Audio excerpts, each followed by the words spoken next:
All right, everybody, welcome in tonight. Happy Friday night. We got a great one lined up for you tonight. We got a long-awaited guest joining us tonight. Super cool guy. We got a lot of fun stuff coming up for you. As always, we've got the rich lady who owns 2 planes who only comes on here to make fun of us poors. How you doing tonight there, Gutters Pub? I'm doing pretty good. How about yourself? I'm doing all right, doing okay.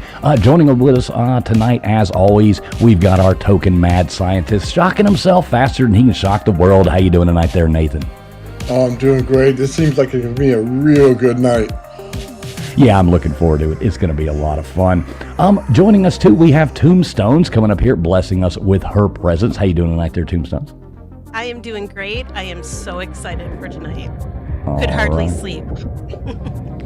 There we go. Yeah, let's see that, Tommy. I told you you got your number one fan here joining you tonight. How you doing tonight there, Tommy? Good to have you on, brother. I am very well. I'm very excited to be here tonight, guys. Thank you very much for inviting me. Let's get freaky. Let's go. All right, I like it. We're going to get freaky up in here, guys. It's going to get freaky. We're going to talk about all kinds of fun stuff. It'll be a good time. Thanks, everybody, for being here. Please make sure you have hit that thumbs up. It is going out on all different platforms across the world. We're live on X, many different places. We are live on YouTube, many different places. We're live on whatever that Facebook thing is. So any of you boomers out there watching, shout out to you. We are live, I don't even know where else. This is going out on 8 or 9 different platforms. But we do thank each and every one of you for being here tonight. Thanks a lot. We're going to get this show going here in just one moment.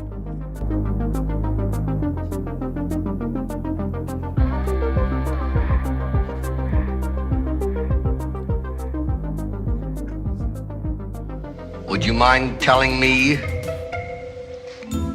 whose brain I did put in? And you won't be angry? I will not be angry. Abby someone. Abby someone.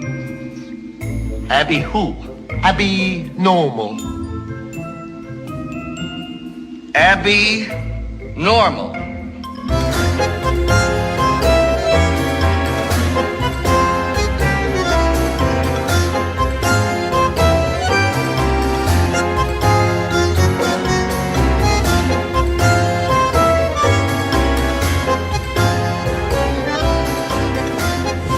Listening to the ASN Podcast Network.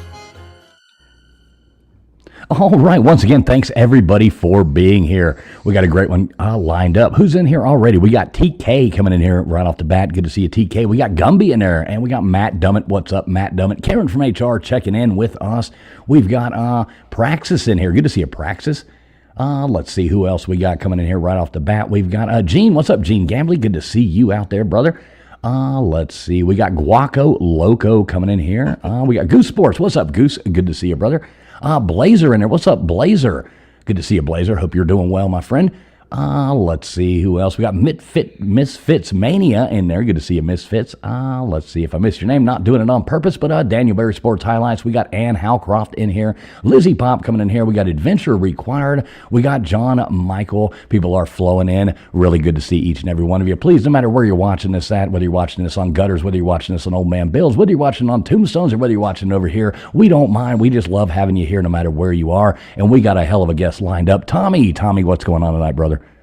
How you doing, guys? Thank you so much for having me. I'm excited to be here. It's going to be a lot of fun. I can feel it. I can feel this is going to be fun. So I'm excited. It's early in the morning where I am. As you guys know, it's 20 to 4, but I'm ready for action and I'm ready to go. And I've got my energy drink 4. ready. Yeah, there you go. You got your drink ready. You're 20 till 4. That's perfect. Yeah, that's got to be crazy. But you said you're a night guy anyway, so this is probably pretty normal for you. I live on Eastern Standard Time pretty much, so this is normal for me. So yeah. All right. Cool. Well, that works out. So I notice a lot of the guests that you get are from the States or from places like that, so I'm sure working that timing out has to be a little hard sometimes. Yeah, I don't see the kids a lot, but it's okay. It's all good. Yeah. Well, that's what pictures are for. They're fine. Exactly. That's what pictures are. I don't see the kids either, but that's on purpose. Oh, geez. So, Tommy, just going ahead, a lot of people out here might have no earthly clue who you are. Why don't you give everybody a rundown and let everybody know who Tommy is? Yeah, so I've got a podcast called Let's Get Freaky. We talk about all high strangeness, ghosts, cryptids, UFOs. I get cool guests on to share their experiences. Sometimes we get into conspiracies as well, because I think that's all linked. And we just get freaky, we from Bigfoot to all sorts of wild topics that I absolutely love. I've had a lot of weird experiences myself, so I know this stuff is real. What it is, I don't know. We're living a crazy world. It's getting crazier, but I just find it all fascinating, man. And I just enjoy meeting guys like you and talking about weird stuff, I guess. Yeah, well, that's kind of the thing. We started doing this. We all grew up big fans of Art Bell and things like that, and so we tried to kind of take this and put it into a kind of a humor-based Art Bell in a sense, to where we could do both, laugh on a Friday night and talk about cool stuff and not be stuffy, Yeah, absolutely, man. Yeah, I mean, we get quite serious quite a lot of the time. I just get freaky, so it's nice to let the hair down and just let it go. I'm going to let it down tonight. That's what we're here Love for. it. That's what we're here for. We're those people where the hair comes down, kind of like Pee Wee's Playhouse, Yeah. without the weirdness, without that. Oh, God. Could have come up with something better than that. Wow. Now we all feel strange. Starting off Here good. real fast. Starting off good. What's up, Yanni? Good to see you, buddy. Good to see you, Yanni, in the chat. So what, like, to tell everybody the kind of stuff you like to cover over there. I mean, it's a pretty round thing, but, like, what's your favorite stuff to cover? What do you kind of look for? My favorite is Bigfoot. I'm fascinated by that subject. I know there's a little bit, to people that don't look into this stuff, they think you're crazy when you talk about Bigfoot. But for me, there's a lot to it. There's a lot to support it. That there could be something out there like that. And I've talked to so many people that have seen these things that I trust. I think there's something to it, man. And I find that fascinating. Cryptids are like one of my favorite topics to talk about. But UFOs, I mean, I've seen things in the sky I can't explain. Ghosts, I grew up in a haunted house as well when I was younger. So, and I've had a lot of weird stuff happen since I started doing the podcast as well. I think when you look into the paranormal, it looks back. And I think that kind of, you got to be careful what you wish for sometimes with this kind of stuff, because it can get scary. It can get freaky. So what do you think? Okay, so Bigfoot, we did a show on this. We had a guy, really informative guy, came on with us right after the release of that new film, the Bigfoot. What is it? The Finding Bigfoot, I guess, was that new thing that came out. You know what I'm talking about, right? Kind of debunking the Patterson, the Patterson Gimlin. Yeah. Gimlin. Yeah. So he came on. We talked about that. We've still got people arguing in the chat over, in the comment section over that from a month ago. They're still fighting over, Yeah.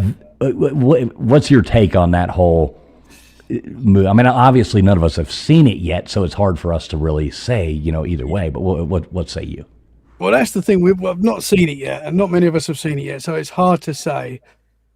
I've always felt like the Patterson Gimlin video is real. When you look at that, it was done in the 60s. Very difficult to fake something like that in the 60s, I believe. When you look at like Planet of the Apes, which was like the big budget Hollywood film of the time, it was nowhere near as good as the Patterson Gimlin video. So that's always my kind of argument. I don't know. I want to believe, but I've talked to people that have seen that documentary that say it may change your mind. But as I said, I've not seen it yet, so I'm sticking by the Patterson Gimlin film at this moment. It's real. Yeah, that's what a lot of people who, I guess the people who have seen it are pretty hardcore saying it proves stuff.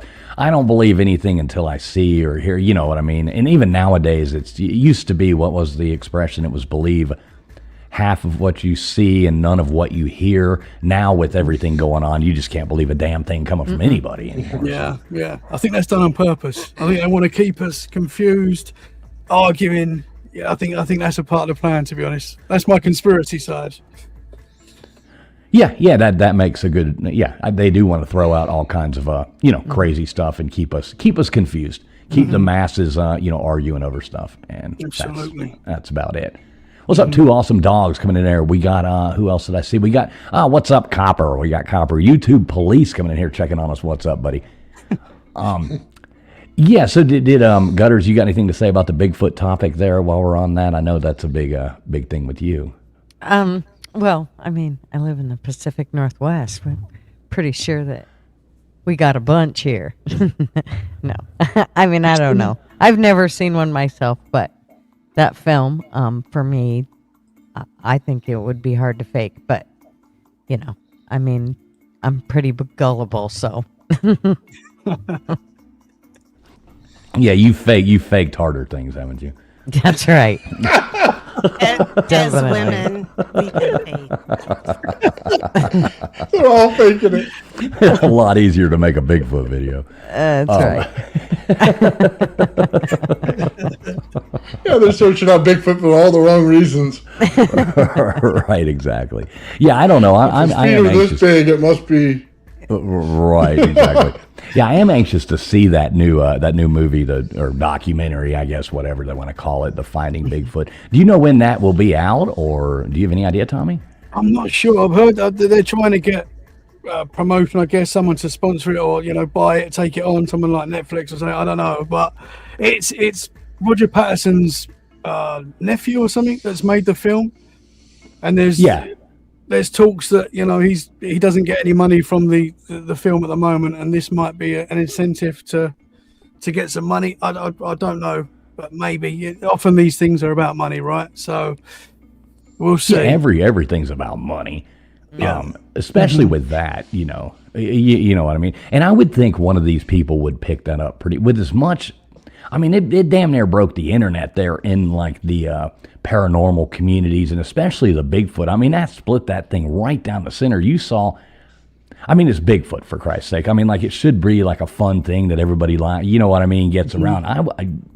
I never thought I could see so much drama in a Bigfoot communities. Those people were fighting. I mean, they were ready to, throw hands out there over this thing. The Bigfoot world is wild. I don't know. It's crazy to me because we haven't got the answer to these things, and we're fighting over things that we don't really know too much about. Obviously, no one's got the answers to this stuff, really. We've got some good ideas, and I think that's good, but I've never understood the fighting between.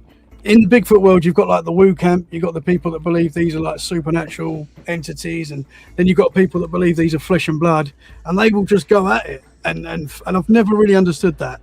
I think that's a bit silly, because I think it could be a bit of both, So I've never really understood the fighting over Bigfoot.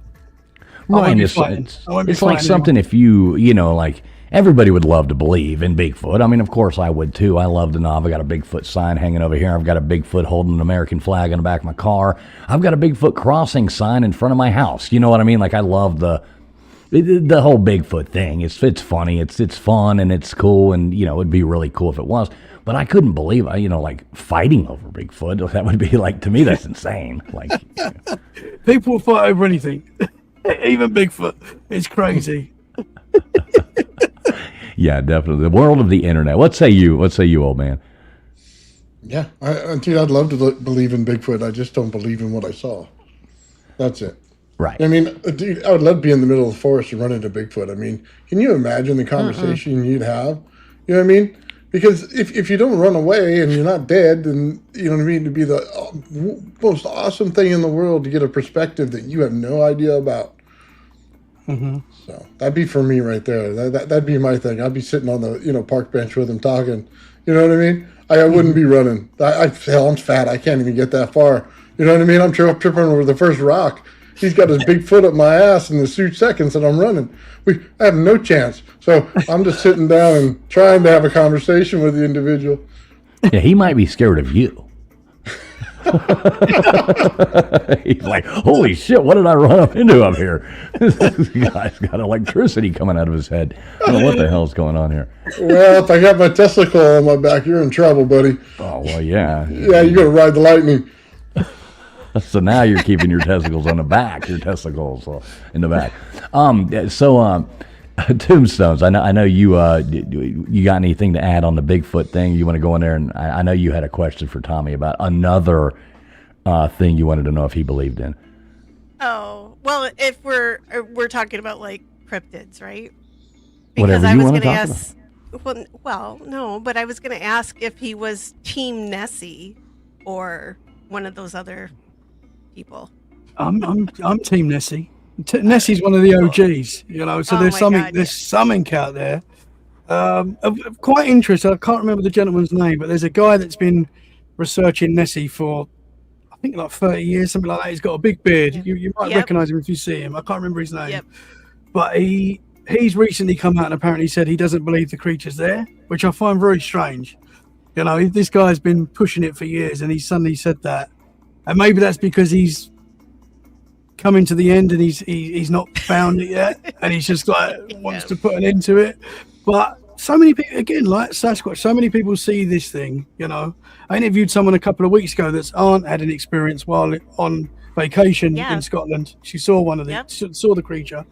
But these things appear all over the world as well. You know, there's not just one. You know, these things are seen all over the world. So I think it's very possible that there's something there. You know, it's a big lock. There's a lot of places it can hide. There's a lot of cave systems it can get into and get out into other locks and stuff like that. So I think Nessie's there. I'm Team Nessie. I believe. All right. I believe. Awesome. I love that. I'm Team Nessie too. I even named my Yes. dog Nessie. Ah, that's awesome. Yeah, isn't he? What was it? Napoleon Dynamite, our underwater ally. Yeah, you know. So we have to stick. If Napoleon Dynamite liked it, I can go I along love with them. it. Did you ever watch that movie, Tommy? I did, yeah. Long Yeah, time. Great film. I haven't Yeah. seen it for a while. I need to watch it again, actually. But yeah. Yeah, Uncle Rico is kind of like my spirit animal, you know. That is you. You are Uncle Rico. Hey, I could throw that football over those mountains. I definitely could. Hey, what's up, Venomous Venom? Good to see you. Good to see you, Flatty, coming in here as well. Good to see you, Rihanna, in here saying happy Friday to everybody. Good to see everybody out there. I do want to point out, we do have our wonderful guest on here, Tommy, with us. Nightbot is dropping Tommy's link every 6-7 minutes, something like that. Go over there, sub him up too on his YouTube page. He does do YouTube. Tell everybody, Tommy, you do most of your stuff on podcasts. Explain that while we got. I'm probably get you to do that again later, but go on ahead and explain that too. Yeah, so most people listen just to the audio to the show, to be honest. So Apple Podcasts, Spotify, Amazon Music, that's where most people go. And that's where every episode you can find is free on there to listen to right now. But we have started doing the YouTube as well, because I love YouTube. It's great. I think YouTube great, and it's cool to put videos out there so people can actually see the guests as well. So I'm trying to do a little bit more on YouTube, but all the episodes are on Apple Podcasts, Spotify, all the audio platforms to listen to you. You know, there's hours of weird conversations you can hear. And we like weird conversations. We get freaky. Yeah, it gets freaky. And make sure if you do, when you do sub up people on YouTube, make a point to go over there and watch one of their videos, watch one of their shorts, watch one of their things, leave a comment on there. Because YouTube, when people subscribe, a lot of people at one time or something like that, YouTube will hold those subscriptions back until you interact with the channel. Really? That's their way of defending against, the Facebooks or the Instagram, the sub for sub thing that people do. So you have to interact with the channel. So, sub up if you like cool content, but leave a comment so it'll show up. Turn your bell notifications on. Do those things like that and make sure that you are subbed up, because otherwise they'll just put you into an abyss. Yeah, man. Important thing to remember there, because especially as channels grow and stuff like that, YouTube is a real stickler about that. It is. They don't make it easy, that's for sure, especially on the YouTube. They don't make it easy at all. But it's the hardest platform. It's the hardest platform to grow on. Because anything else, like in a lot of YouTube, like if somebody subs to you, you don't know who subs to you unless they have their settings open. And most people don't have their settings open. So you can't, there is none of that sub for sub kind of thing that goes on. And I guess that's, it's probably good, because that's how they keep everybody from being monetized on YouTube. That's for sure. So it does, there's points to it. But yeah, there you go. I know Blazer dropped that. I think Baker dropped that too. Nightbot's dropping it. But yeah, there's Tommy's link right there. It is in the description of the video as well. So if you're watching this later, all his stuff's in the description of the video. So we got one question here we ask every guest that comes on here. We might as well get this out of the way, because this normally turns into a couple minute conversation. But we ask everybody who comes on here, and there is no right or wrong answer to this question. I have a feeling I know where you're going to go with this, but you might surprise me. Did we or did we not land on the moon in 1969? Oh, I don't think we did. No, I don't think we did. Nice. We didn't, and I don't even think we went round the moon last week. I don't think that That's happened even either. better. I'm one of them. Yeah, I'm one of them. I love Okay, it. so you're sticking to that we didn't in 1969, but Definitely even didn't in you're even 1969. pushing it further and saying that the one we just did was Possibly. total BS too.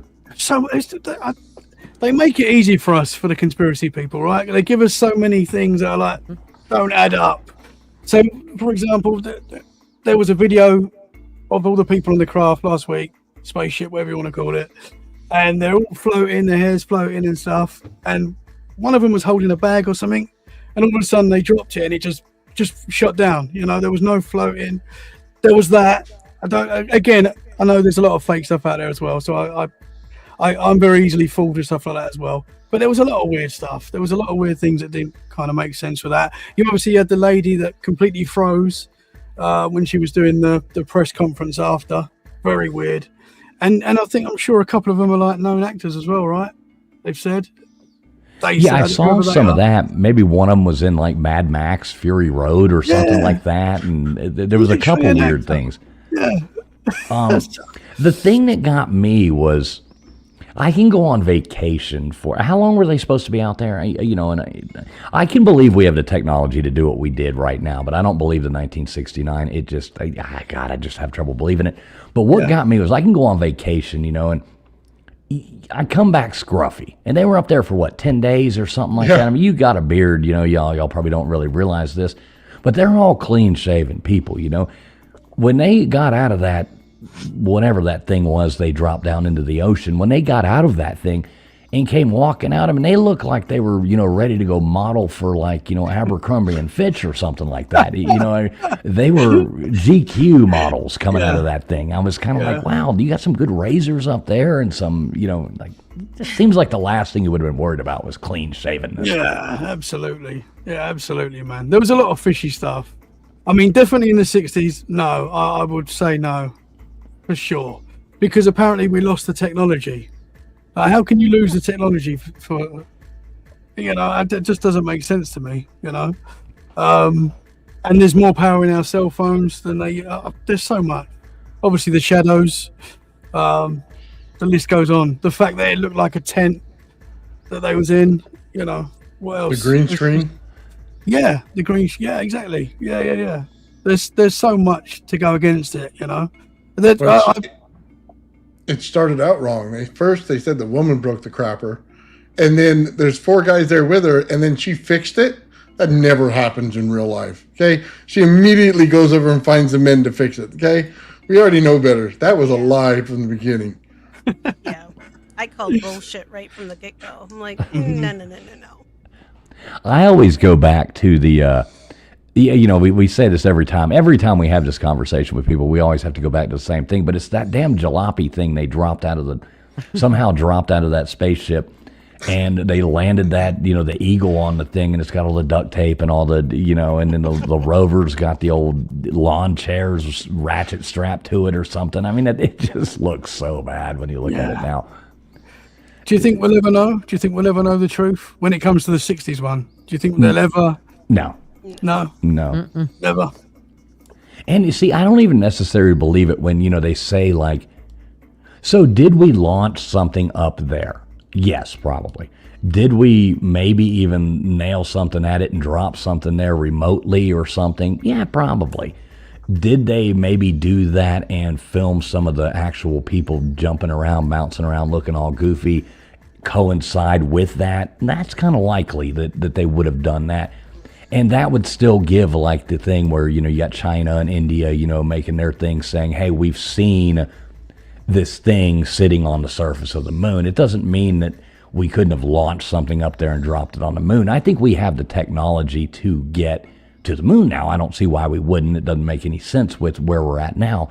But I have trouble believing that all that bullshit's real, them bouncing around out there and doing all that and that jalopy eagle thing. God almighty, I just have trouble believing it. And again, when they came back, the original guys that went to the moon, the original guys, that they were very strange. They've been strange to the present day. You know, they come out with strange things. Their interview was very strange that they did straight after. There's so much, man. There's so much to go against it. So much. What do you think, Tombstones?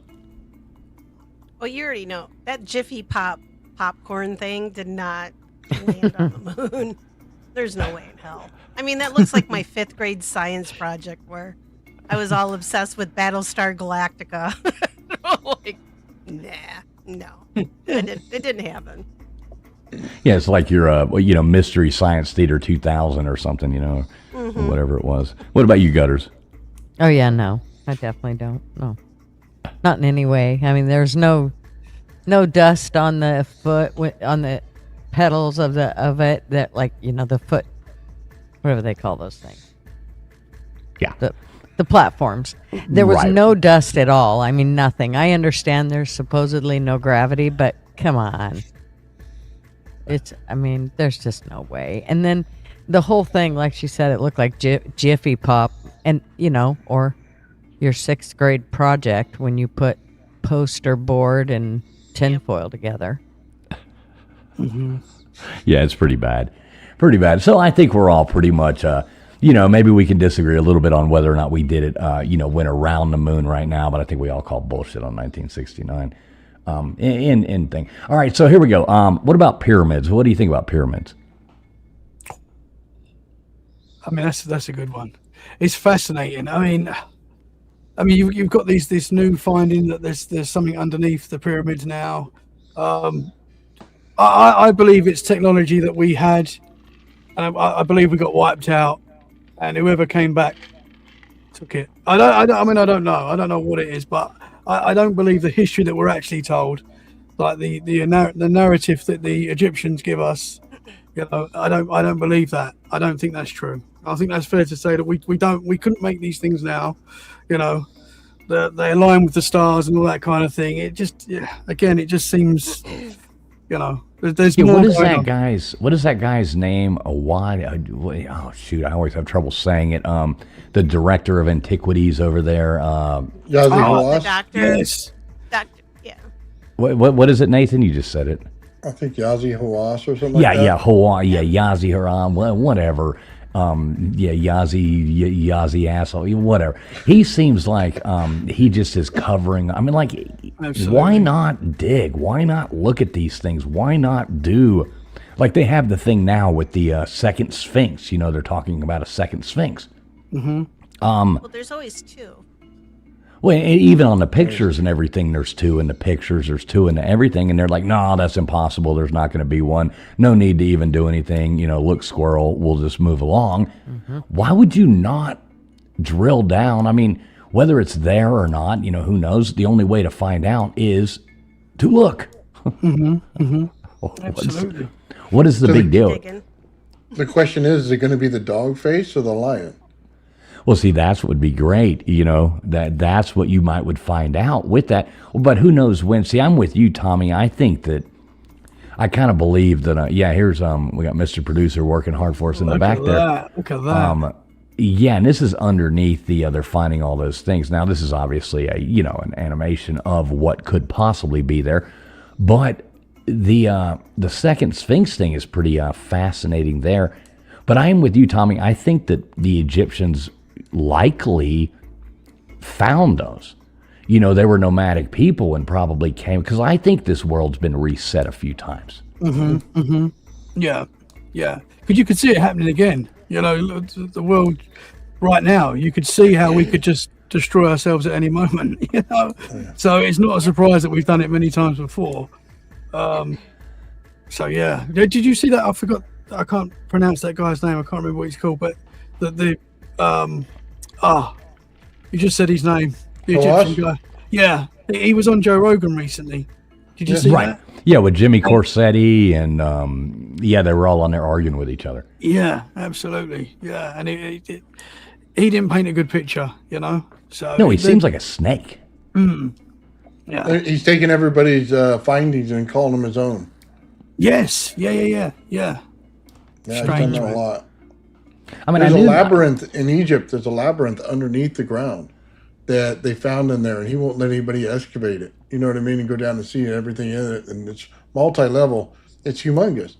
It's like you know how they talk about the mud floods and stuff like that. It's like the Egypt was covered in a mud flood or something that happened, and it covered all of the area and sand and everything.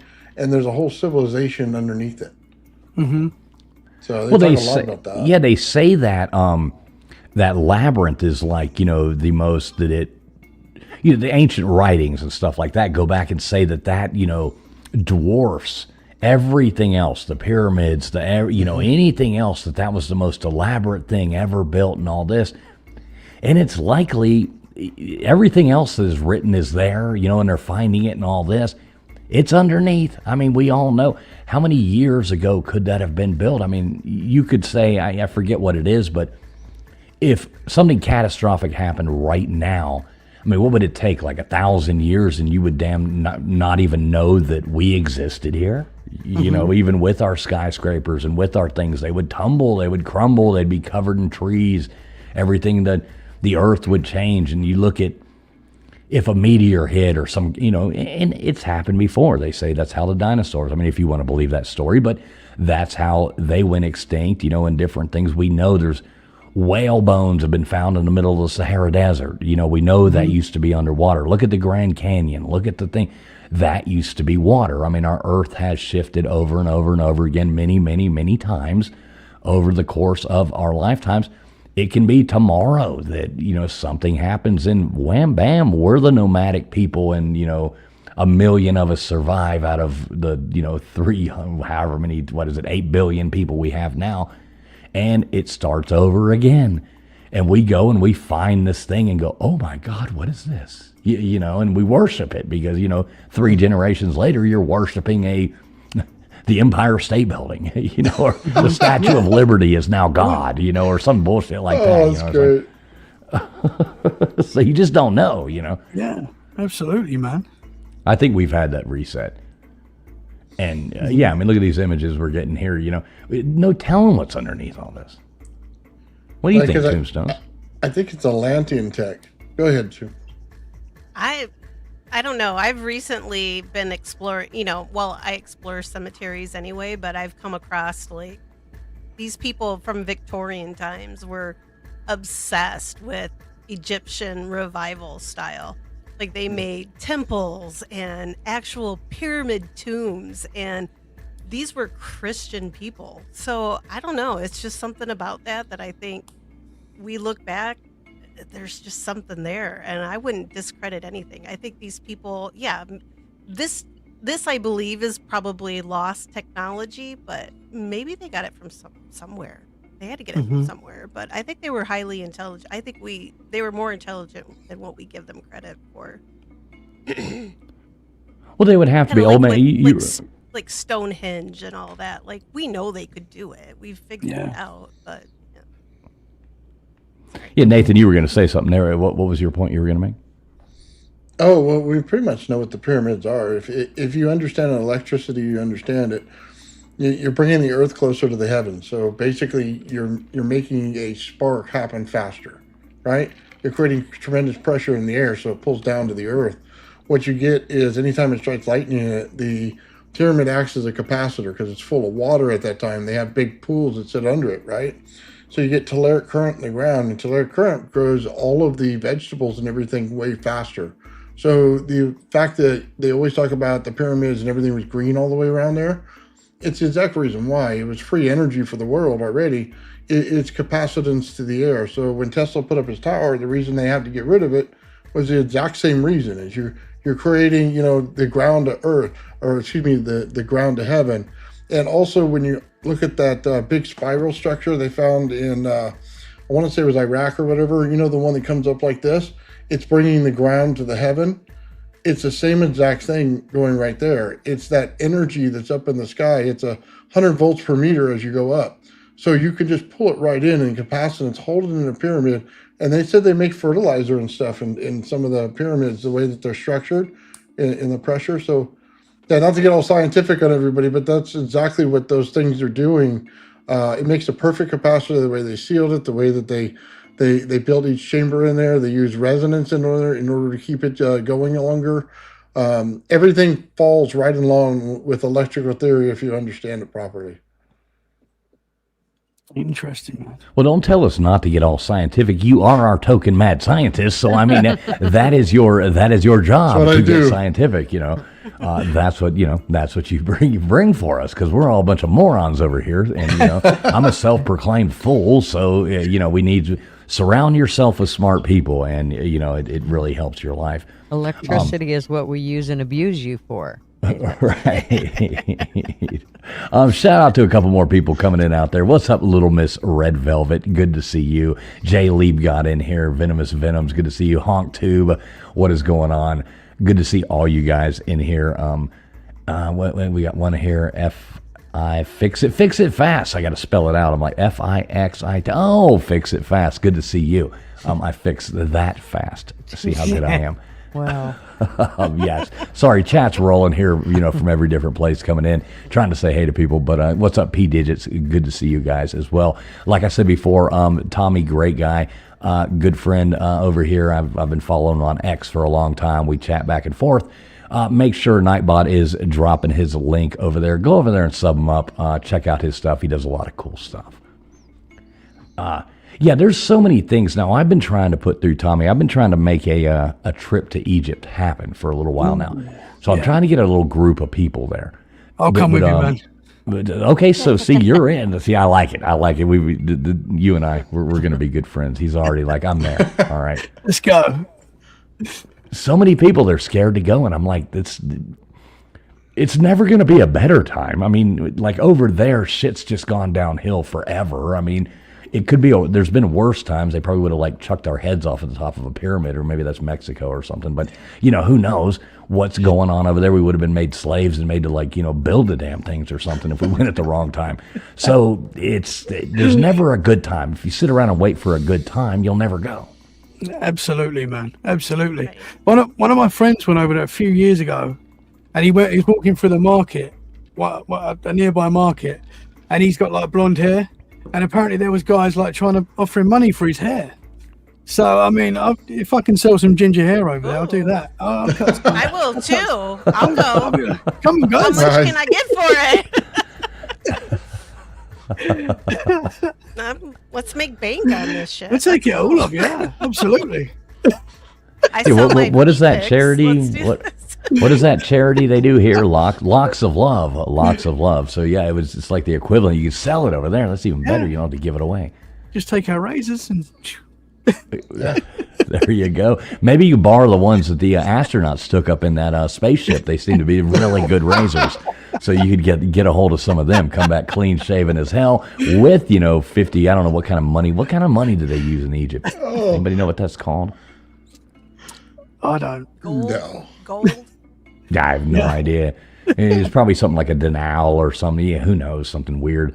Look it up, Tombstones. I see you're already on it doing that. Well, I'm chatting, but okay. Well, all right. Okay. I thought you were actually. Probably less than a peso. Who knows? Wonder what the currency of Egypt is. I'm looking. Never. Shh. Give me a second. I just got. Did you hear that? I just got. I heard it. Whoosh. Oh man. Seriously. It's just Egyptian pounds. So Pounds. Okay, pounds. Okay. Yeah. they're with the UK. Yeah. Yeah. There you go. You know about Don't those. even have to change the money up. Just go. All right. So we got Ghost Eagle Guardian in the chat saying, I'll go back to Egypt. It was a blast. And well, damn, I'm jealous. Big shout out there, Johnny Utah coming in there gifting out a membership over here to the channel. Thanks so much, Johnny. I'm not sure if I can even see. Well, let me see who got it, Johnny. Venomous Venoms got it. Look at that, Venomous Venoms. Thanks, Johnny Utah. Much appreciate you, brother. Very much thanks to you. Enjoy that, Venomous Venoms. And good to see you, Venomous Venoms, as always. We got Crispy Treat coming in here, too. Long time no see, Crispy Treat. Nice to see you. Hope you're doing well. And keeping Misdemeanor Molly out of trouble. We got the Silent Forgotten in here as well. What's up, Silent Forgotten? Good to see all you guys. So we got all kinds of not people peeing off coming in. on the street. Yeah, you better not be peeing on the street again. We got one take coming in here again saying hello, everyone. Yeah, so I really want to go to Egypt. I think that would be a fascinating trip. I want to go, and I don't want to just do, like, I'd like to go to Alexandria. I would like to go to, maybe go up and take one of those, not those expensive Nile cruises where they rip you off. Like, I'd rather fly there and then do like a smaller one and go up and then hit some of those sites on the way back. I mean, I think 2 nights in Cairo, I would be pretty burned out. I mean, there's only so many of those weird clubs, you know what I mean, that I want to go to in Cairo at night, It would get a bit sketchy, but to stay like right on the, like overlooking a really nice hotel for a night or two, overlooking the pyramids, spend a day looking at them, go see all the other sites, and then maybe go check out, something else right around there, do something else. Mm-hmm. Yeah. So, yeah, I'll keep you posted on that. I'm trying to put it together. I think if we could get, 6 people, 8 people, something like that, even numbers, people, split up, share hotel rooms, and wham, bam, it's not that expensive of a trip. Probably really not for you either. You're, further over there than we are.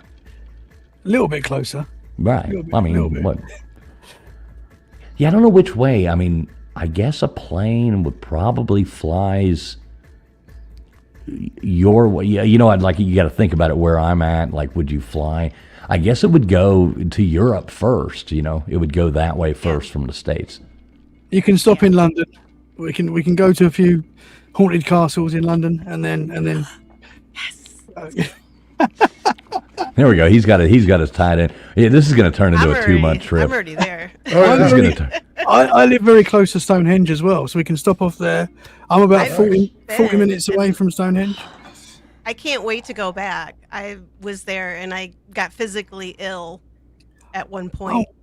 Oh wow. So I can't wait to go back and see if it happens again. So yeah, but I was fine the rest of the day. It was just one point. That's weird. Was that right next to the stones? It was by the Blue Rock. Like there's a big blue rock.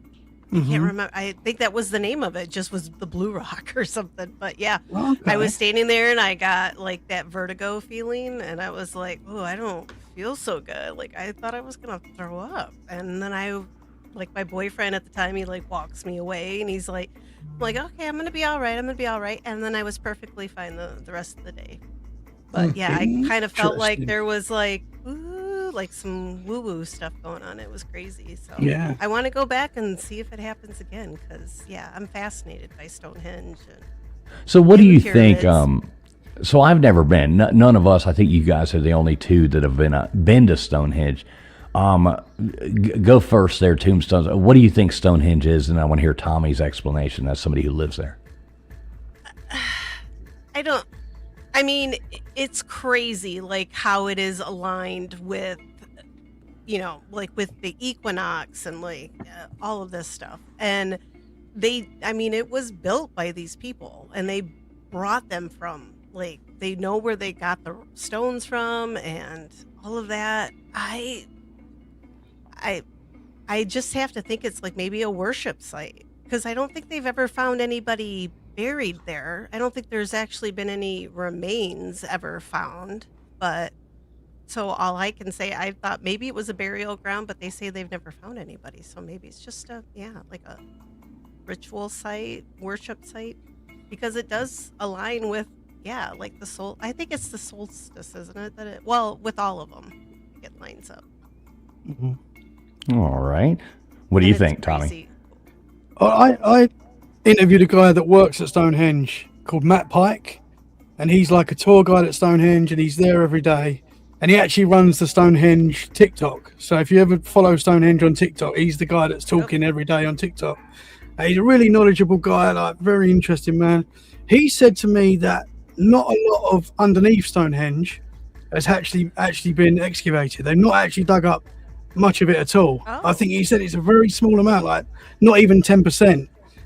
He said they're working on equipment that will be able to do it without having to actually dig it. He was talking about that. But he was actually saying that actually there's probably so much under there that they just don't know about, which I found quite interesting.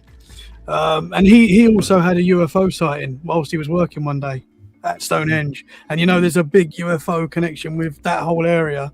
That's where a lot of the crop circles turn up and stuff like that. So it's a very strange area. There is like I think there's like a magic there when you go there. Obviously, Stonehenge is a very magical place, and Yeah. everyone knows Stonehenge.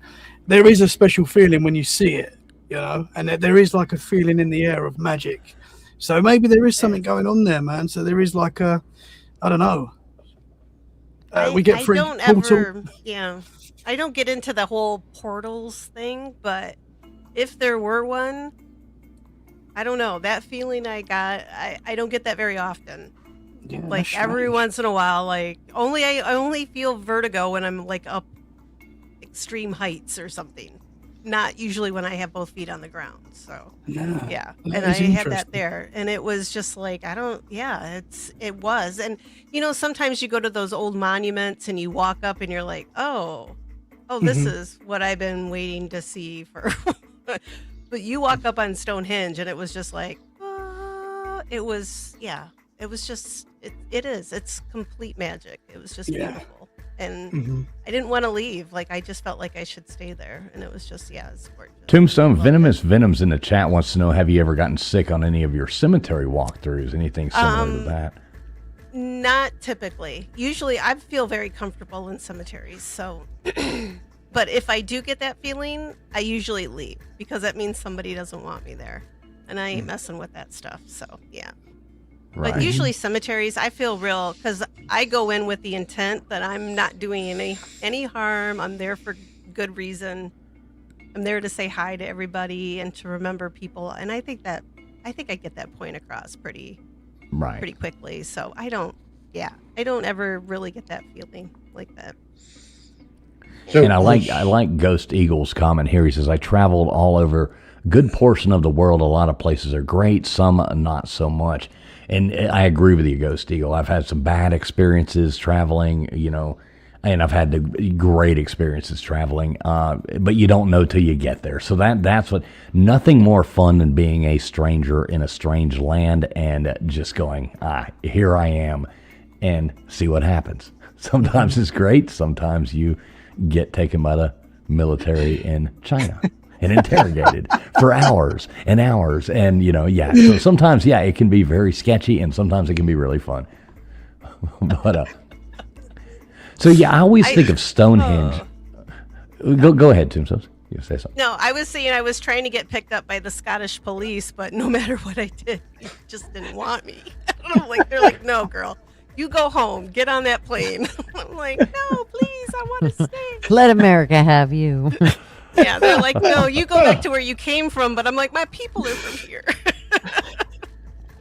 Like, no. So I always kind of look at Stonehenge, and I don't know if y'all think about it, but like Rapa Nui, Easter Island, kind of the same kind of, like, I've never been to either one, obviously, so I don't know, but kind of like the same kind of thing in my mind of like, not them being the same as far as like the meaningful things, but the discovery of and the how ancient it is, and how it goes lower, and they're discovering these things. Like for the longest time they thought it was just heads.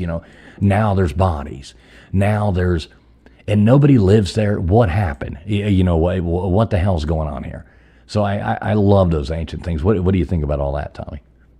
Yeah, it's fascinating, man, because we don't know, and I don't know if we're ever going to know the answers. And that is kind of frustrating, but kind of nice as well at the same time, because we're always going to have something to talk about and wonder. Stonehenge, I've been to Stonehenge many times. I'll tell you something weird that used to happen when I was younger with Stonehenge. So I'm from Essex, which is right next to London in the UK, and every summer for 2 weeks we used to go down to Cornwall, which is the other side of the UK, of England, and we would always drive past Stonehenge, and it was always like a part of our journey that we'd stop, get out the car, and I remember walking over to the stones. Now, when you drive past Stonehenge now, you can see Stonehenge, you can drive past, but if you actually go and visit Stonehenge, there's like a car park which is like half a mile away, whatever it is, and you have to walk to the stones. You can't just walk from the road. But I have this memory as when I was a kid, and maybe it's just a part of my weird world, but we used to pull up, we used to get out of the car, and we used to walk over to the stones. And I remember like playing in the stones and stuff like that when I was really little. And I was talking to Matt Pike on the show, who I had on the show, and was talking about that memory. And he was like, "You've never been able to do that." And I was like, what? I remember doing it when I was little. And he was like, no, there's always been guards on Stonehenge for years. And he said that the only chance you might have done that is if one of the guards they were switching guards, and there was like for 10 minutes there was no one there. But I was like, I've really got these memories when I was a kid of going into the stones, and and my mum and dad, they remember it as well and stuff like that. So it's weird. I don't know what that's all about. It's just a cool memory that I've got when I was a kid. Yeah, that's. Well, we got a question here coming in from a Venomous Venoms for you, Tommy. I mean, is it true they found a spot that is larger than Stonehenge nearby? Have you heard anything about that? I'm not too sure. I know there's a lot of Woodhenge. Is that the wooden henge where they thought it was a precursor to Stonehenge? Like maybe they had, because they found like the holes or whatever, and it was round, and it kind of was mapped out similar to how Stonehenge is laid out. Yes, but it would have been made of wood, not the stones, and they thought maybe it was a precursor to Stonehenge. Like maybe it was a trial, and then the wood after all these years would have disintegrated. But yeah, and then they built, because I think it predates Stonehenge if I'm not mistaken, but. And I'm pretty sure you don't have to pay to see that one. I'm pretty sure. Like, no, you can just, I don't think so either. Yeah, it's not like and you protected. can't. I tried to run out there in Stonehenge, but I got tackled. So. Oh, really? You got tackled? Yeah, but I may have been trying for that. I don't know. I like to get arrested. I was about to ask. No, it sounds like you were trying to get arrested here. I mean, I'm just kidding. But no, yeah, you have, you can't even park near it. Like there's the car park, and then you go under that little tunnel. Like it goes under the road. And yeah, they're like freaking eagle eyeballs on you the whole time. Like definitely got more strict. Don't even think about going over there. Yeah, Tombstone's is out there running around. I may or may not have bazookas under here, Yeah. Ma'am, do you have bazooka? Yes, I do, sir. I have a grenade, too. Frisk me now. She needs some handcuffs on it right away. Got her whip. No, I need one of those vests. Like the ones where you hug yourself. That's what I need. They just need to keep me completely immobilized. Oh, my God. Oh, my God. Yeah, there's so many of those things that are so cool. So I got another one for you, Tommy. I got another thing I got to ask you about. Nazca lines. What do you think about the Nazca lines? I'm not too sure. I don't know too much about them, to be honest with you. But I don't know, actually, man. I'm sorry. I don't know enough about them, to be honest. I know they're weird. I know it's strange. Have you never looked into those? Like, look at these. Like, Mr. Producer just brought these up. These lines that can only be seen. Like, they didn't even discover these in Peru. Oh, wow. And there's hundreds and hundreds and hundreds, and there's like whole,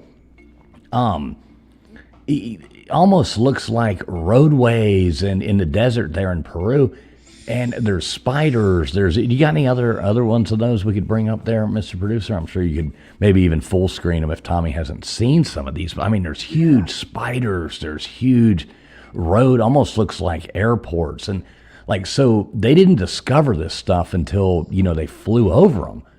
Whoa. And you started finding this stuff in Peru, and like, how did they build these, and how old are they, and where did they come from? And it's absolutely fascinating that this is all sitting there. And the spider ones some of them are very elaborate. They're built into the side of mountains. They're like, look at this little alien guy, like built into the side of a mountain. Wow. Have you never looked into these? I've seen some of these. We've actually got a giant. I don't know if you can get it up, but we've actually got a giant. Oh, yes, I can, sir. A naked giant. We just met, though. Oh, God. Now it's getting freaky. Now we're getting freaky. There's a giant. You buy me dinner and a drink first. I'll get you dinner and a drink. You want? There's a giant. There's a naked giant in Dorset, right near where I live. That's like, it's massive. That sounds weird, but it's like it's built in the ground, and apparently it's over 2,000 years old. But again, they're not 100% sure how old it is. They don't really know. So I don't know if you can get that up. I'll say it again. I know now you're like double questioning me. Thank God for. Can you get it up? I've been watching those Rougiette commercials. Coming up constantly on my feed over here. There's There it something is. going on. There's the naked giant. Oh, nice. He can get it up, that's for sure. He's got two swords. Yeah, he's definitely, yeah, exactly, man. He's making testicles too, old man Builds. He's got that going on too. Hey, what's up, Mean Green? Good to see you in here, Mean Green. We got a lot of other people coming in here. Damn, look at that thing. Holy. Yeah. His He makes testicles two are at a bigger than time. mine. That's ancient porn right there. That is. Cow. Yeah. I thought we were going to pop up like the Wilshire horse. I was like, oh, Yeah, let's that's see the other one. horse. That's the other one. But let's just see the dude with the club and a penis. Because that's cool too. Yeah. I like it. Oh, it's so A good. horse and a naked dude. I'm on board. Let's go. So apparently you look into that. That's over 2,000 years old, I believe. Like it's weird, man. I mean, who put that there? Why would you do that? It's over 2,000 years old. That's what she said. I want to know why are his nips like, or is his okay. I got Got too some many petrified questions. wood going on. This is for that. Well, I don't. Is his? Okay, no. This is for the after show. Right, exactly. I'm yeah, sorry we'll about save this, this. I have so many questions right now. It looked Okay. Yeah. I've lowered the tone of the show. I'm sorry. No. This is normal for us. Like I said, yeah, you're figuring it out. We have fun on Friday nights. his But balls have not. Yeah, you got to look more into the Nazca lines, though, and definitely check those out because they are fascinating. And I really want to go. I really want to go down there and check that out too. And I'd like to go see Machu Picchu. I'd like to go check out, all that stuff down there as well. So that's definitely on my list of things to do. All right, next. Yeah, look at. Whoa, zoom back in on that one. Is this that same zoom guy? Yeah, we with saw it? that one. Yeah, look at. Wow, look at that. He found it on Google Earth. Damn, you can My see house. that thing My from house. space. I know. There's only 3 things you can see from space: the Great Wall of And China. why is his club ribbed? His club is ribbed. your pleasure. James's object, and it is for somebody's pleasure. So, It's not boring like James's. Yeah, like some old don't hit me with a James's regular rod. club. Oh, this guy had like a 5-foot vibrator, man. It was like, I don't know, hang on. 10 inches thick. It was huge. He fooled half the internet with it. It was pretty funny. Oh, sweet Jesus. Oh, Okay. All right. So we're Tommy, beyond Jesus. moving along, we're going to get back to mature talk here somehow, and then we're going to fuck it up again and go back to talking about bad stuff. But I got to ask you, what do you think about the 12 scientists and stuff that have gone missing here lately? What's your take on that? That's very. I think it's more than 12 now, right? It's going up. And they're saying it's happening. Yeah. It's happening in China as well. The same sort of thing. It's very strange, man. I don't really believe in coincidences anymore. And a lot of these things, like you would have to believe in coincidences because it's so weird. And especially that lady that was like with her friends on a hike. They're all talking away, and then they turn away, they turn back, and she's gone, and she's disappeared, and they still don't know where she is. Like she's completely vanished. I know weird things can happen, in when you're out in nature and stuff, but that seems very strange, man. I've done a lot of hiking, and I've never had to worry about, somebody just Skyping me and taking off. I mean, and yeah, kind of scary Yeah. to think about. And the amount of people that have gone missing, like the 411 over in the Pacific Northwest, it's freaking crazy. Like they're just, whoop, and they're experienced hikers and outdoorsmen, and yeah, it's freaking crazy. Look at that, man. And how are these guys just like, poof? Yeah. One, two, yeah. Nobody just. They're just not disappearing anymore. People right don't and left. disappear anymore like that. Not And in they're all this day and age. top people, like Yeah. top of their game. Very intelligent people. Very strange, man. And there's more. There's more than that as well. Yeah, it's. I mean, this has been an ongoing thing though for like years and years and years. Somebody comes up with a way to make a car, go hundreds of miles, and have a thing, and then I'm going to release that tomorrow at this meeting. Oh, they got hit by a car running off of diesel, or something. It's like, oh. So, what do you think about that, old man Bills? Oh yeah, no, it's definitely true. They've been killing people for a long, long time, man.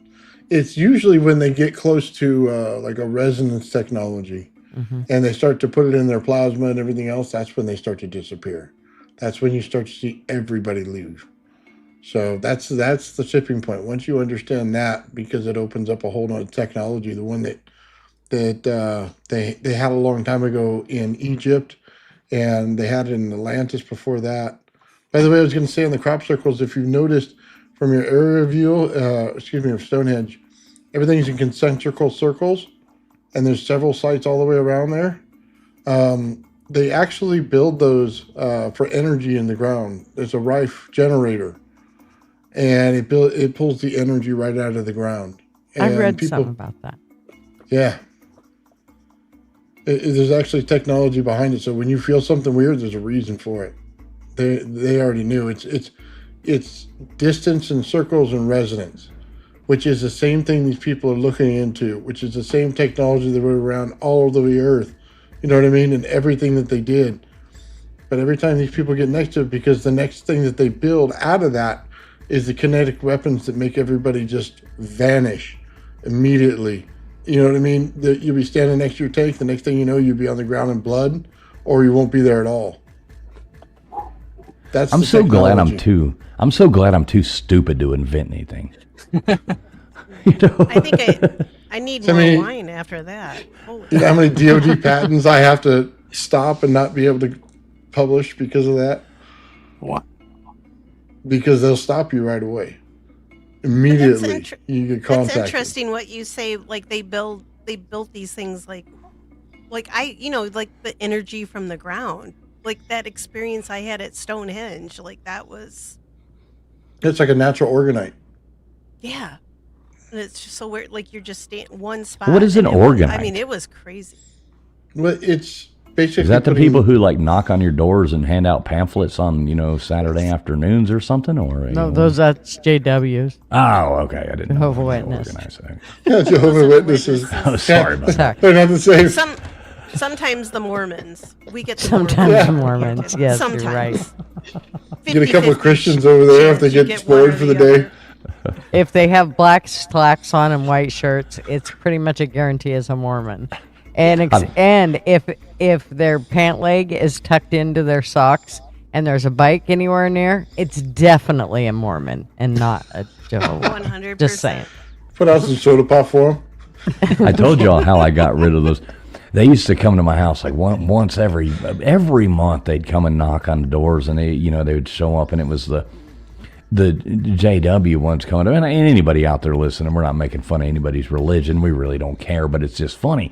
So it would always be this guy and his wife was actually kind of a cute girl, but always dressed so weird, and they just kept coming. So I just started hitting on her every time they came, And I was like leaning out the door, like, hey, what's up, girl? And when you just leave this guy and come over here by yourself with those pamphlets, and stuff like that. He got so pissed off. I mean, his face was getting all red, and I just kept hitting on her at the front door. They drive past my house now. They don't stop. They don't anything. They just cruise right on by and go to the neighbors and stuff. I'm like, yes.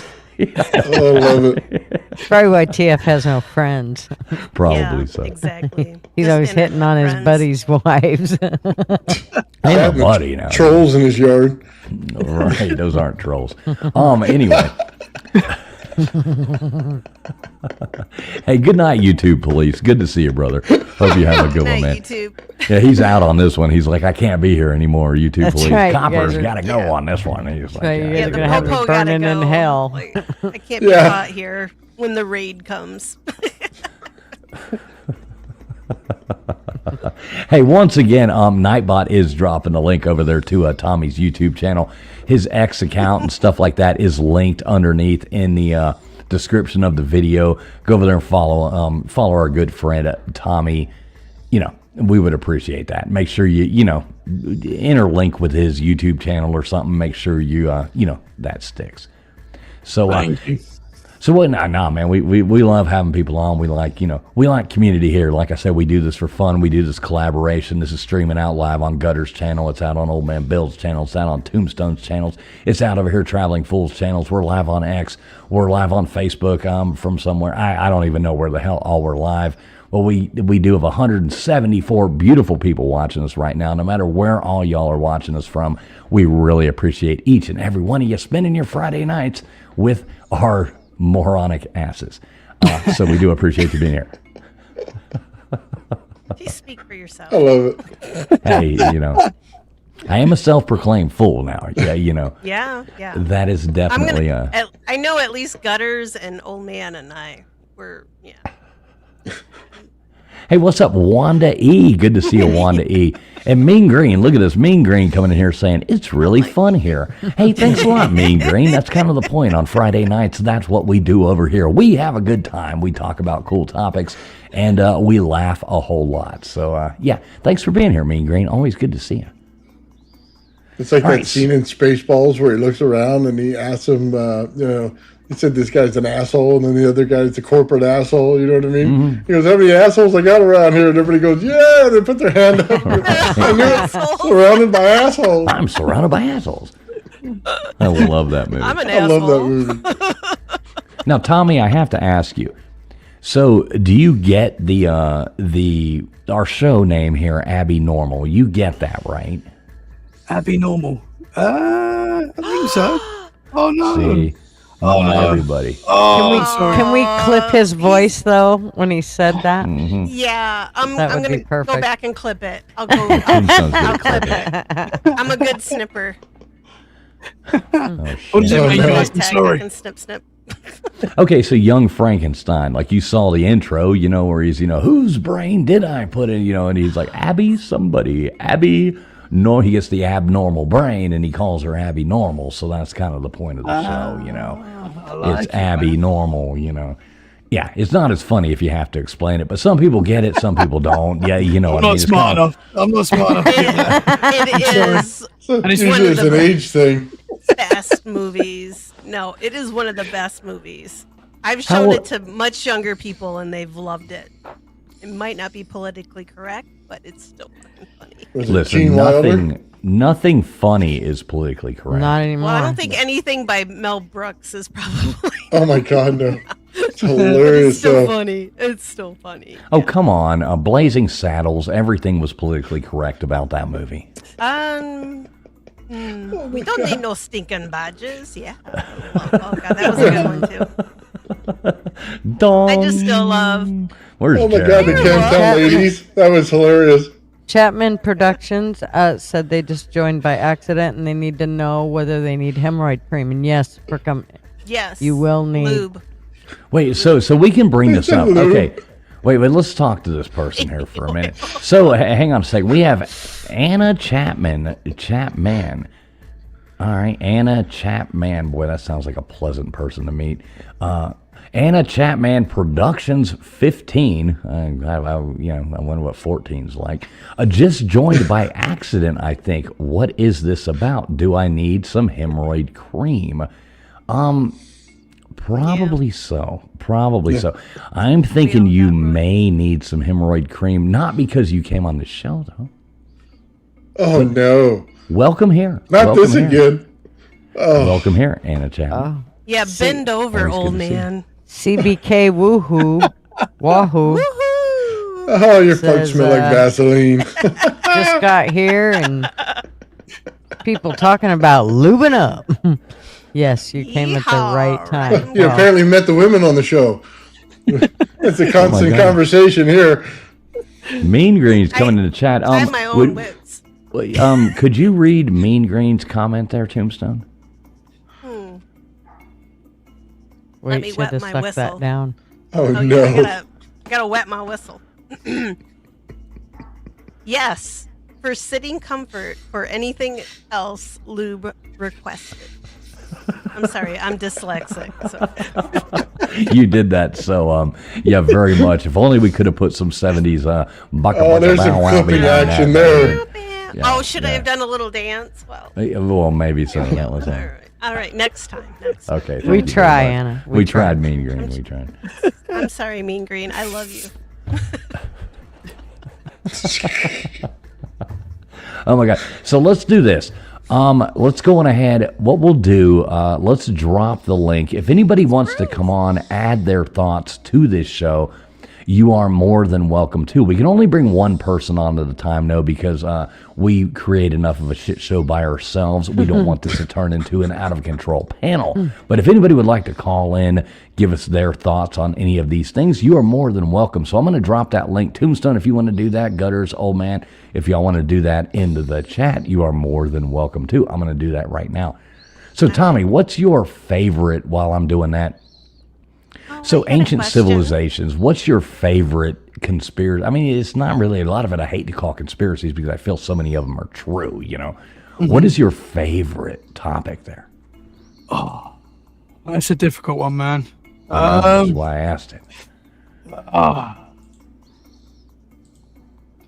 Trying to think. You put me on the spot. I know. Can you give me some options? Give me some examples because I need to Okay. refresh myself. Sorry. Okay, man. let's do this. Let's do Göbekli Tepe. Let's do Atlantis, Oh, yes. and let's do I don't know. I think that's probably I think. What's you the went new O one that on starts one, with so- a T? The one you always talk about, fools. The one that starts with a T. I forget its name all the time. Göbekli Tepe. No, the other one where they talked about the was it 1800s and that they had Tartar. Oh, Tartaria. Tartaria. I love that. I Okay, love yes. that. I was going to yes, say Tartaria. that. Yeah.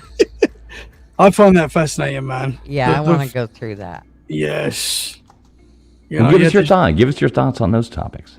Let's hear them. Well, I generally, the history that we are told, I don't really believe. You know, I feel like our mainstream today can change what happened last week. So, can you imagine what they've changed over hundreds of years? It's definitely not as it is in the textbooks. I don't believe. So, I believe there's been a lot of, you know, Tartaria is a big one. I think it's very possible that we were very advanced. I know I'm not the first person to say this, and it's very much out there, but I think we probably destroyed ourselves and we've started again many, many times. I think that, and you could see it happening again. You could see us getting so far advanced. You know, we've got AI coming in now. You can see how we can wipe ourselves out and be, you know, back to the Stone Age any moment, you know. So I believe we've been so far, you know, and that's why there are these clues out there like Egypt and things like that, that we have. History is not as it is in the textbook, if that makes sense. That's where I am with it all right now. What it is, I have no idea, but I don't believe what I'm told, basically.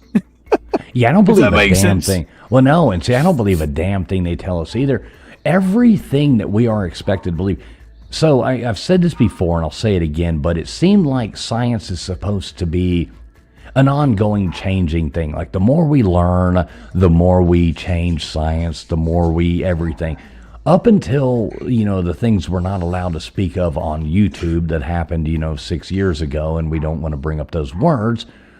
Science was an always evolving process. It was never something that was set in stone. You know, there was never trust the, you know, blah, blah, blah. This is set in stone. This is what it is. You can only believe this. We all look back at that, I think. I mean, I'm pretty certain that we all look at that and go, boy, that was the biggest, you know, scam that I've ever seen in my life. Yeah. But I think that opened most people's minds. I think now, I think Right. most people are a little bit conspiratorial now. I would think, you know, in this day and age, it's very strange if you're not. You know, with all that we see now going on, it's like they want you to be in a way. They want, how could you not be, you know, conspiracy minded in this world today? You know, so yeah. I 100%. would think so. And I mean, they hose the world on that one, but you know, you're not allowed. Maybe you can now. I don't know. I just stay clear of those topics. Anything to do with any of that, you know, you're just better off not to talk about that on YouTube. Absolutely. But that to me, you know, makes you look at it and go, everything that, you know, all the stuff with the pyramids, all the stuff. I mean, they discovered that. I mean, what year did they, really say scientists started going in there and digging this stuff up? I mean, that was like late 1800s, right? I mean, then they decided they were, burial tombs, but yet nobody's ever been found buried in any of them.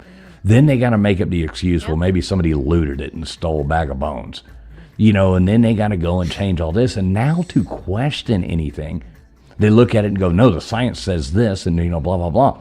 50 years ago, science is an evolving thing.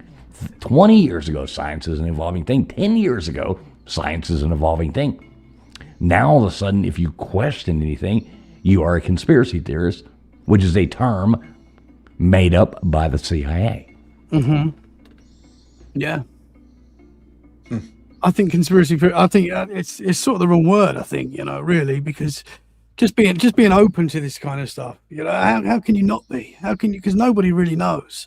Especially with our history, nobody really knows, and we may never know how it started. Where we actually come from.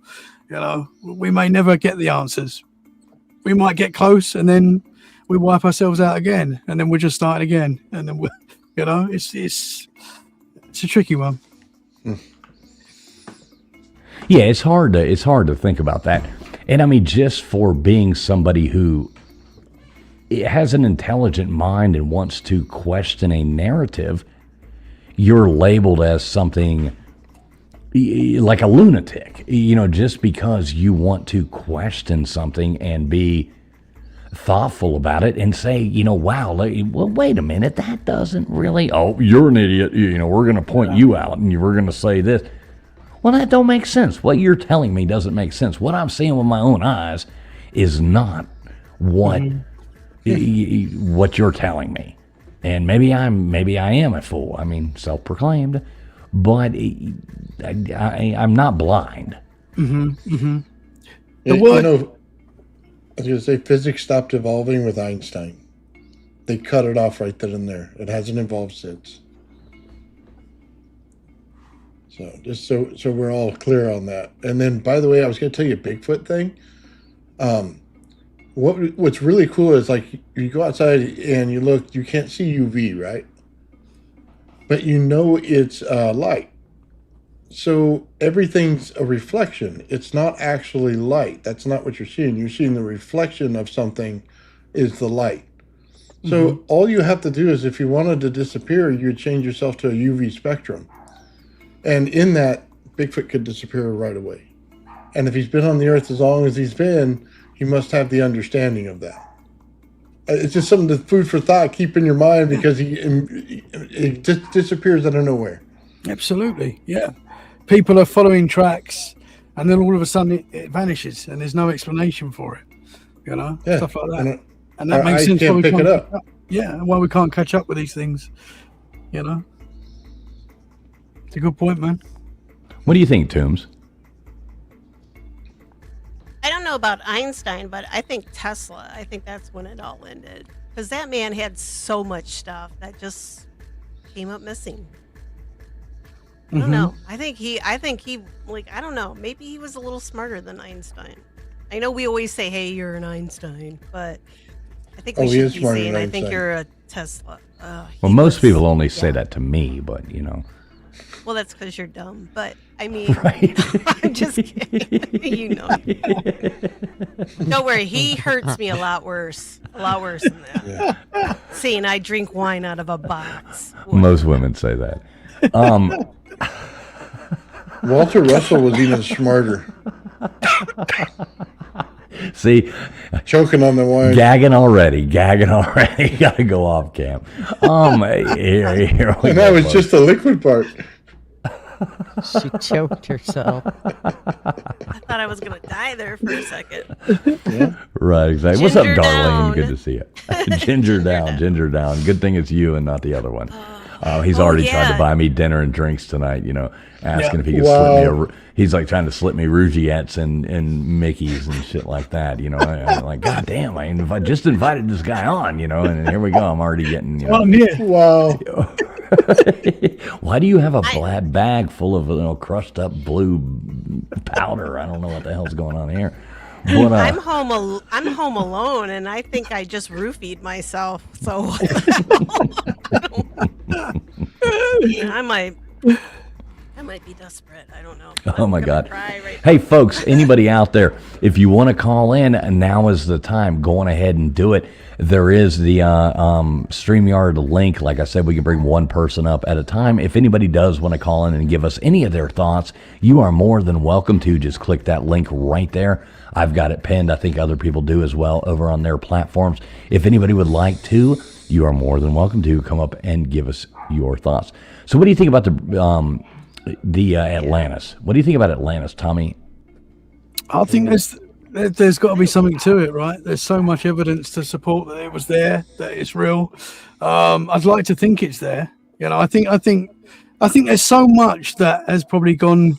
That there's probably so much that's before us that has been destroyed, and we just get these little crumbs, you know. And there's probably so much more, as I say, that we'll never know about. And I know that's not what we want to hear because we want to know it all. But I think there's probably so many other civilizations, you know, out there before us that have been. But Atlantis is obviously one that keeps. There seems to be a lot of evidence for and a lot of credence for. So it's very interesting, man. Yeah. So have you ever looked into Jimmy Corsetti's theory on Atlantis being over there in the Richat? I think this is how you say it, the Richat structure over there, the Eye of the Sahara. Have you ever looked into any of those videos? I haven't, no. Okay, so check out. I've got to look into. That's what I'm finding out. Right. So check out my buddy. Check out my buddy. Write this down if you got a pen. Check out my buddy Jimmy Corsetti. I think it's spelled like C-O-R. You type in Jimmy C-O, you know, on X, and you're gonna find him. He's gonna come up. He's been on Joe Rogan and stuff like that.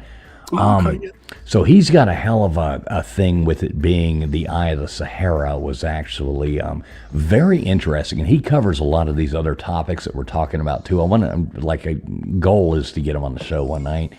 Shout out Jimmy Corsetti if you're listening. Love you, brother. No, super cool guy. He's given me permission to play his content on here before. He's given me, you know what I mean, like super cool guy. And he's fascinating, great researcher, pushing. He's actually the one that was on Joe Rogan battling, what's his name, old man? I know what you mean. Yeah, he Huasel or whatever the hell the guy's name is.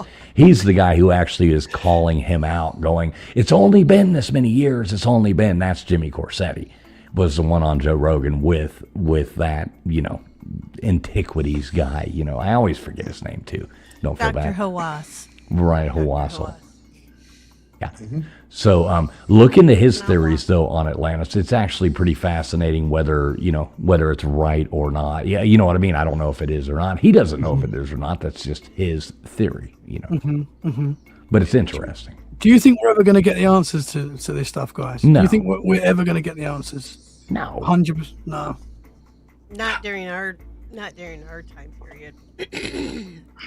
Yeah, I guess that's an important thing to say there. Do you think we as being us on the panel, or we as humanity? Like, which way do you mean that? As a humanity, it might not happen for many years, but do you think one day we're going to figure it all out, get all the answers, know it all? Maybe AI can do that. I don't know. I don't know what your thoughts on AI, but maybe. What are your thoughts? What are your thoughts on AI? Well, I'm a bit of a hypocrite because I use it every day. But I'm also someone that thinks it's very dangerous as well. And I think it's going to become a part of us, which I think that is inevitable. I don't want that to be the case, but I think it's going to get to a point where it's literally a part of us, you know, and we have to have our cell phones now. I think it's going to be like that. We sort of have to. We have to have it to survive in society. I don't want that to be the case.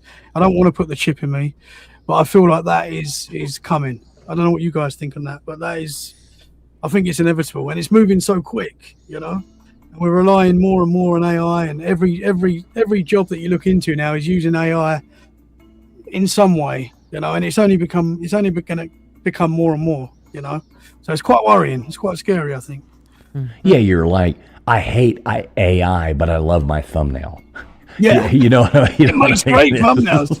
Yeah, show descriptions, thumbnails. Yeah, and you always using it, looking stuff up. It doesn't matter what you're researching. the first thing it pulls up is AI information. Yeah. And then everything else is below that. So, Yeah, but double check that.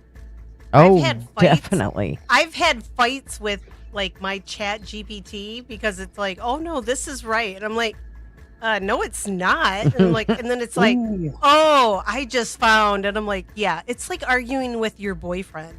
It's just like, all of a sudden it's like, oh yeah, you're right. And then you're hitting your head against the wall like, yeah, damn it, I knew I was right the whole time. But it's all making you sound like you're stupid. But yeah, Yeah, man. that's what AI is. It's my AI is a friends. regurgitation All of machine. them. All of them. That thing just spits out what everybody puts into it. Mm-hmm. It does not think for itself. It gives you the top 5 responses. It lies to you and tells you there's things out there that are not out there, just like she found as well. It's a regurgitation machine. It has no original thought whatsoever. Mm-hmm. Anytime you go up there and try to argue a principle or something with it, it always tries to overpower you. It always tries to talk down to you, and it always tries to tell you that they're right. Okay? It is the worst teacher in the world is what it's basically at. It has no original thought, and it can't come up with one. If it's not in its programming, it cannot unveil it to you, no matter what So it does. I'm right. So You I'm are right. right. It is like my ex-boyfriends. Yes. Like every one of them. Yeah. Just like Well, see, him. Every one of them. I get this all the time. I host trivia nights, like live trivia nights in bars, like real in real life, And people are always coming up telling me, "Oh no, you're wrong. Here is the answer," and they're showing me an AI answer, and I'm like, "No, you're wrong. You're the dumbass that's just believing AI. Go past the AI and let's look at the real things." And they're like, "Oh, well, that's the first thing." And I'm like, "Yeah, because the first thing Google told you is not right because it's AI. It's an AI description of what it's saying by what everybody else is saying." Mm-hmm. Like you could probably Google, on a lot of things, ask what the most populated country is in the world right now, and it's going to tell you China because so many things are telling you China, but it's not China, it's India. India is now, more populated than China. So if you say what's the most populated country in the world, they'll be like, "Oh no, AI says in China." You're like, "No, well, sorry, AI ain't up to date because a million other things say it's China, depending on how you typed it in, depending on how you, And that's people that are cheating at trivia. So, it's a good way of catching those assholes. I love it. I'll tell you what, it's better than that crystal ball guy we used to have. You put a quarter in, and then his little fake hands start to move over the crystal ball. It did better than that guy. Oh, yeah, like in the movie like that Big. guy. That was I a love that creepy film, thing. man. Zoran. Yeah, Zoltar. Zoltar. Sorry. Zoltar. Of course, fools knows it. Of course. Zoran, maybe. That was an... what's Adam Sandler? That might have been one. Yeah. There's The no Zohan. Zohan, that's it. Yeah. Yeah, that's okay. Yeah, they're all just confused in my brain. Whatever. Look, It's Toombs, that I told box you wine. last year. Hey, it's Last that year box I wine. was... You're going to hate it. Yeah, I told you one time I was wrong one time last year, and it wasn't till October till that happened. I mean, come on, we're in May now. We're in May, so I've got at least 3 or 4 months before I can be wrong No, again. I've proved and you keep wrong my- at least a dozen times. Oh, sure. Okay. In your own And see, mind. it's so hard because Fools does trivia every night. So he's got like 50 million Yeah, random answers right. we wouldn't know. He's got all the answers, so he's like, "Oh, look how smart I am." Yeah, exactly. y'all just hate being It's another way he intellectually feeds beneath me. his ego. Yeah, look how. I don't smart have am. an I have all ego, the Gutters. answers. Gutters, I do not have an ego. Yeah, I know. You know Yeah. what? I'm gonna squirt. I'm gonna squirt you like I do. Yeah, of course you will, like all the other women. Let me get my shit kickers on. This bull's getting thick. Yeah, we ain't buying that one. Hey, what's Some up, waiters. Jixer? She had to go off cam for that one, too. What's up, Jixer Squid? Good to see you, my good friend Jixer Squid. Been a while. Good to see you, buddy. Good to see you, Stephanie Drysdale, as well. So, yeah, we'll keep this going. If anybody wants to call in, now is the time. If not, we're going to rock this thing out, and we're going to close this out like degenerates, just as we're doing right now. So, you got about 5 minutes to call in if you would like to. What's up, Big Dog Mall? I've seen you in here all night. I don't know if I said hey to you yet, but good to see you. Good to see you, Johnny Patarosa, as well. P Digits, all you fine people. Love all you guys. Oh yeah, you got Gene making fun of you right now. No, he's laughing with me. Unlike, he's my friend. No, he's making the O face too. Gene, come on. Back me So what do you up. think, Tommy? What do you think, Tommy? You have fun coming on over here? Oh, it's been great, man. I've loved it. So I'll come back anytime if you ever want me to. Oh, we'd love to have you back Been a on, man. blast. You guys are a lot of fun. So thank you for inviting me. It's an honor. Thank you very much. Yeah, we're not wrapping it up quite yet. We'll be out of here, and probably, unless anybody calls in, we'll get out of here in the next 10 minutes. But so Tommy, what do you got coming up? I mean, like, tell us some of the guests you got coming up, stuff like that, because I do love your channel. I didn't know you did other podcasts. Tombstones, it was funny last night. We were all talking. We were planning the show out, and she's like, I didn't even know he had a YouTube channel. I've been listening to this guy on Shut up. Amazon podcasts for years, Well, we're coming up to 4 years this year. So this June, Let's Get Freaky has been alive for 4 years. YouTube, it's a little bit newer on YouTube, so it's about 2 years on YouTube, I think. But most people listen on Apple Podcasts and Spotify. Yeah, so we are more audio. It has been more audio, but I'm trying to push the YouTube a little bit more. So yeah. Well, I subscribe to the YouTube, and I'm Thank you. watching So all did my I. favorite videos, Thank you very much, and guys. I I'm giving appreciate them a it. like, and And I'm I've gonna got it start pinned in my putting, chat. So I'm going to start putting older episodes on the YouTube as well. So there's more coming on YouTube. I've got an episode coming out this Sunday. If you like Bigfoot stuff, it's one of the craziest Bigfoot stories I've heard in a long time. Ooh. And the story around it as well, the story after it, is one of the saddest I've heard as well. So it's I just thought I'd give you that little teaser there. Oh no. Sad Bigfoot, like sadder than Harry and the Hendersons. I mean, Oh yeah, sadder than Harry man. the Henderson. Yeah, damn, yeah. that's gut wrenching. Quite a sad Oh, one. Quite a sad one. Yeah. I'll listen That's to it gut-wrenching. at like low volume, but yeah. Is it with what's his name? The Bigfoot ones I like to listen to. Is it Thomas? Is it Seawood or is it? Oh yeah, he's coming back soon. I He's coming back very soon. Yes. I like him. Yeah. He's Native He's a- American, and I love his accent too. It's Yeah. pretty cool. He's such a cool Yeah, I dude. really He like- actually went and lived. Especially with the little people, like Yes. Yeah. Yeah, man. It's He went and creepy lived as a Sasquatch, he says, and actually became, as he says, became a Sasquatch. I gotta find into out the who this guy bush. is. Yeah. Oh, Okay, he said okay, he's wait. like rubbing the tree stuff all over him, and I'm just Yeah. like, We So gotta he get this guy. describes it. nature, dude. We gotta get this guy on the show. We gotta get this guy Yeah. on the show. You gotta hook me up with this one. Oh, Yeah, let's do it. absolutely. He's a fascinating guy, very interesting. He's You know, very cool. he's had it sounds like he's had quite a tough life as well at the same time. But like when he's explaining his, living as a Sasquatch and stuff like that, and he's sort of explaining how he smells the air and stuff, and you can see him going through the motions. It's very interesting, man. All right, He's a guys, I cool- hate to interrupt. We do have one caller coming on. Let's hear real quick from Johnny Poderosa. What is up, Johnny Poderosa? You are on the line. How you doing tonight, Johnny? I'm doing pretty good. Yeah, last time I was up, I think you were talking about your brother, DF. I think it was your brother Johnny. We had the same last name.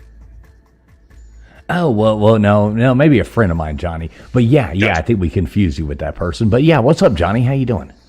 I'm doing pretty good. Now you were talking about Bigfoot. I was thinking of maybe mixing up with spider goats, like the genes. They were mixed up the genes of a spider and a goat together, making an eight-legged goat. Be good with talking about with the Bigfoot. Kind of crazy. Just a mixture. I don't know. Just thinking crazy. So what are we talking about? Mixing goats with what now? I'm lost here. I'm lost. Maybe I'm just lost, but this, like Goat Man? Are we like Goat mixing Man? DNA? Goat man's a thing. Yeah. Yeah. And Dog Man and What do you think, Johnny? waiting Johnny, for- explain to us what you're saying, Johnny. Oh, we lost it. Okay, Johnny. I guess that was all Johnny wanted to say. Johnny's out. Spider goat. Goat like, man. I'm out. All right. Well, they there we mixed go. the DNA with a spider and a goat. Oh my god. Checking what would in, that checking look in like? over there, Johnny Patarosa, with that. Tommy, there was one more question. I just had it on my mind. I was Ooh. going to ask you about it. Johnny Ian has said that. Mothman. Yeah. Johnny, that's a hot box going on right there, buddy. That's the only way you're coming up with that. You've been sitting with Indians. We get it. Right. Yeah. They're passing around the I think spider Johnny's goats. been Yeah, drinking- spider goats. He's been drinking that box wine. Next time, invite the rest of us, will you? I know it, man. Peace pipes. Johnny, you got them all jealous. Yeah. We all want to have that kind of vision. Oh my God! I had a last question for Tommy. I'm trying to remember what it was. It was. I have a had it right question there. for Tommy. Okay, but proceed, lady. I will think of mine. Are you sure? Or Yes. I mean, No, because I can't remember mine now. Well, I'm thinking I about thought- spider goats. Yeah. Oh, well, you're gone. I was gonna say I think Gutters would like this too because we're grave girls. We like this cemetery stuff. But Tommy had told a story once about his dad who used to go horseback riding. I think it was Yorkshire, right? No, it's in the Devon. Grave. That was in Devon. Okay. Yeah. All right. And he Dartmoor. this horse in the grave. I was wondering if you would tell that. Yeah, absolutely. Yeah, so when my dad was younger, he would go away in Devon, which is about 2 hours from me now. It's near Cornwall, so it's on the other side from London where we was from. And every summer my dad would go down there and go horse riding. He was big into horse riding when he was younger. My nan and granddad, his mum and dad, would stay in a hotel very nearby. And this place, Dartmoor in Devon, is a very spooky place. There's a lot of legend. There's a lot of lore there. There's a lot of ghost stories. There's pixie laws and things like that and fairy laws. It's a very spooky, magical place. And there's... So where my dad was staying, very close by, there's a grave that's just in the middle of the road, and it's called Jay's Grave. And basically, it's a sad story. In the 18th century, this girl called Jay got pregnant out of wedlock with a married man. At the time, this was seen as a sin, obviously, and didn't go down very well. And she unalived herself, and they saw this as obviously a sin. And they buried her out of the town. They wouldn't bury her in the grave site that the town had. So they buried her out of town at a crossroads. It's quite dark. So they buried her at the crossroads, out of town, because and the logic behind that was if she rose from the grave, she wouldn't know which way to get back to the town. So it's quite dark stuff. So And this sad. grave is still there. It's unmarked. It's still there. You can see it now. It's not actually marked with a name or anything like that, but it's just like this little stone and this grave that kind of comes out of the ground. You know, you can see where it is now, but it never used to be as marked as it is now. It's not at a crossroads anymore. The land sort of changed, but it's still on this road. So my dad he'd go every summer horse riding around this area, and him and his friends were going down this road where this grave is. And they're riding along, and all of a sudden, one of the girls that he was with, her horse kind of rode over the grave, or very near the grave, and the horse just went crazy. It bolted, it threw her off, and she broke her arm.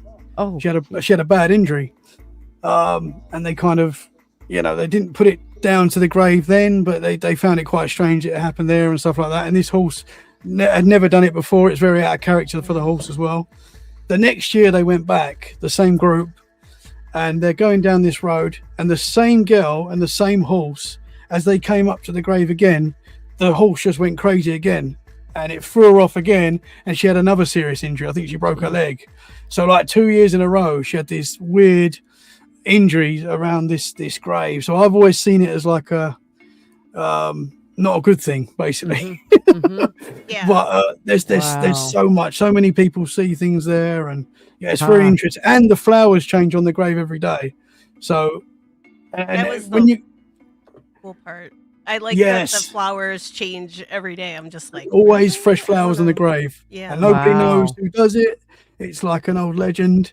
And I went there last summer, and there was fresh flowers on there. So I mean, Ah, someone might do it every day. I don't know, but it's a cool legend. that is Yeah, pretty I like cool. I like that with the horses. that's 'cause awesome. I have horses I've ridden my whole life. Oh, And when gosh, one of he's my gonna start horses talking about the man from Oh, Snowy River Jesus. again. You just brought the man from Snowy River up. What's his horse's name, fools? But yeah, I mean, if my horse doesn't want to go someplace, I don't want to go there. If the horse is telling you no, and if that horse was like feeling something, but how miserable would that woman have been? Like, she got impregnated by a married man, which, hey, back then, that might not have been her choice. Yeah, She might true. not have been able Yeah. to say no, and here she is with a child out of wedlock, and Yeah, and it then was she gets huge taboo. You yeah, just did it's not. and it's Yeah. all her fault. And the guy, he's probably in the graveyard, like, right? Yeah, And here she is at this absolutely. crossroads with her soul lost. And yeah, I can see a horse picking up on that when it goes across there. Yeah. Oh gutters. So I gotta Like I said, ask you. The I name was gotta, Bone Tomahawk. don't Yeah, bring me God, back up on don't. Bone Tomahawk. Oh yeah, there we y'all go. Y'all have See, beaten me to death on that That was the one. horse's name. Hey, real quick. What's teases up, me Maui? about Man from Snowy River, but Okay. him and that damn Bone Tomahawk. Yeah, I'm gonna start singing the song. What's up, Maui Howie? Good to see you. Thanks everybody for sticking in here with us. We're gonna wrap this up quick. I think Johnny Patarosa called back in, wanted to finish telling us about his goat spiders. Let's hear about that Nice. real quick. Right. What's up, Johnny? We got you back on the air. What is going on? All right, we're not hearing from Johnny Patarosa. Johnny Okay. Patarosa, 3, 2, 1. You got anything to say to us? He's trying. All right. Is it- Not hearing anything from. So, last thing, Tommy, before we go, I do want to hear. You said you had some, paranormal experiences of yourself, and I don't want to like put you on the spot and make you do that. But before we wrap this up, you want to give us a lowdown on some of the crazy things that you've seen, and stuff like that.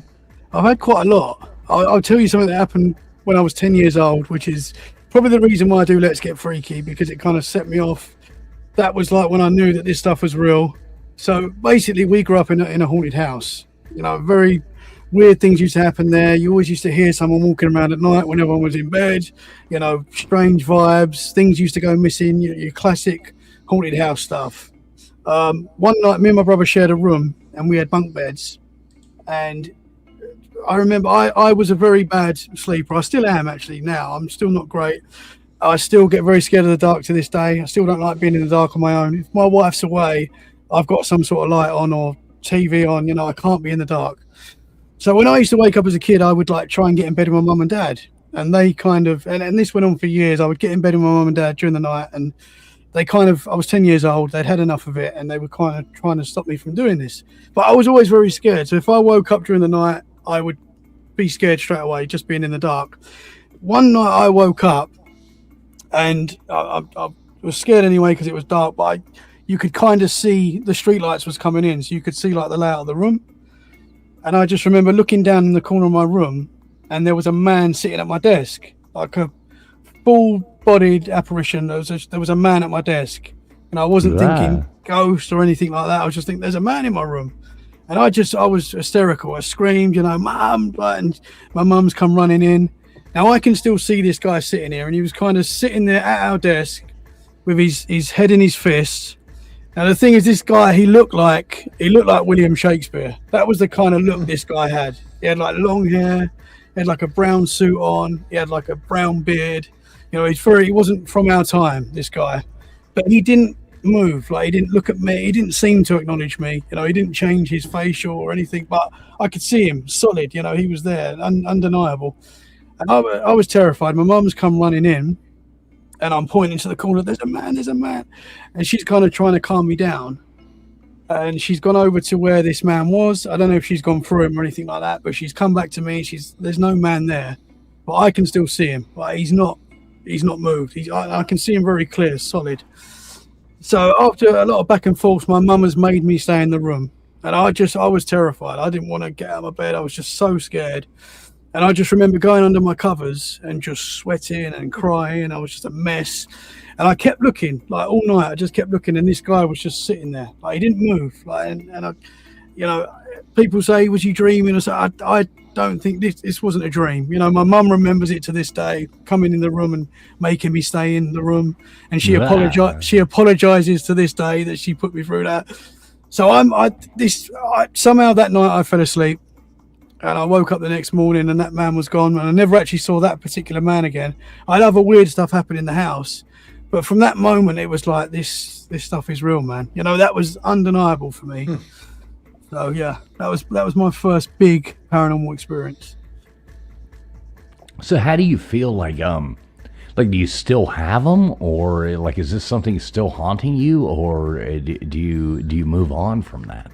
I definitely still have paranormal experiences. I think when you look into the paranormal, it looks back. That's something I say quite a lot, and I think that's true. I think that happens, and we definitely go through spells in this house where there seems to be weird stuff happening. You know, I've woke up to like the shape of someone standing there and stuff like that.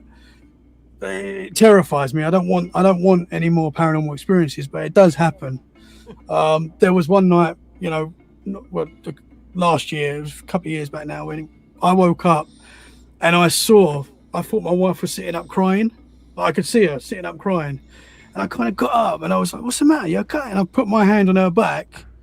I've gone through whatever it was, looked down, and my wife was sound asleep. I was like, "What the heck was that?" Like, you know, I saw something there. Yeah, and it got to a point in this house where my wife was like, "You've got to stop doing this paranormal podcast," because she was having weird stuff. The kids were experiencing weird stuff, and I don't tell my kids about the podcast, and I don't talk paranormal to my kids. I don't promote it to them. I don't want them worrying about anything, you know. So they were. Well, I have a question there. Do you ever think that doing things like this could be inviting things like this into your life? Like how do you feel about that? Yeah, I do. And it's very, before I started Let's Get Freaky podcast, I used to listen to other podcasts talking about ghosts and stuff like that. And I used to think I shouldn't be listening to this, man, because I'm inviting it. Right. But I've just always had this fascination. I can't not look into it. And I just started doing the podcast, and there's no going back now. It's too late. But it was getting to a point in this house where, you know, my wife said, "You've got to stop doing it, man, because you're inviting something in." You really, yeah. So I do think there is. I think if it gets, I've got the solution for you. So I think if it gets to that point, what you got to do is drink about 10 more beers. Okay, then you're going to have that ghost coming up, and it's going to be like, boo, boo, boo, and you're just going to roll over and go, yeah, you know, or like in the middle of the night, and it's going to be like, it'll just go away and move on to some sober person or something like that. You know, it's going to be like, well, I'm wasting my time with this guy. They won't even wake up. I can't even wake him up in the middle of the night and scare him, you know. That's what I do. The walls are bleeding, and he doesn't even notice, you know. That's why I stay up all for the night. I sleep when it's light. All right, we got our last caller. We got our last caller coming in here. In the daytime. He's coming in here too. He needs no introduction, but we do have our last caller. But I think we should give him an introduction. Then we're wrapping this up. We got to get out of here. We are almost at 2 hours right now. So let me find this right here. And keep having as many Duggars as possible. So it's going to be a Duggar America, everybody.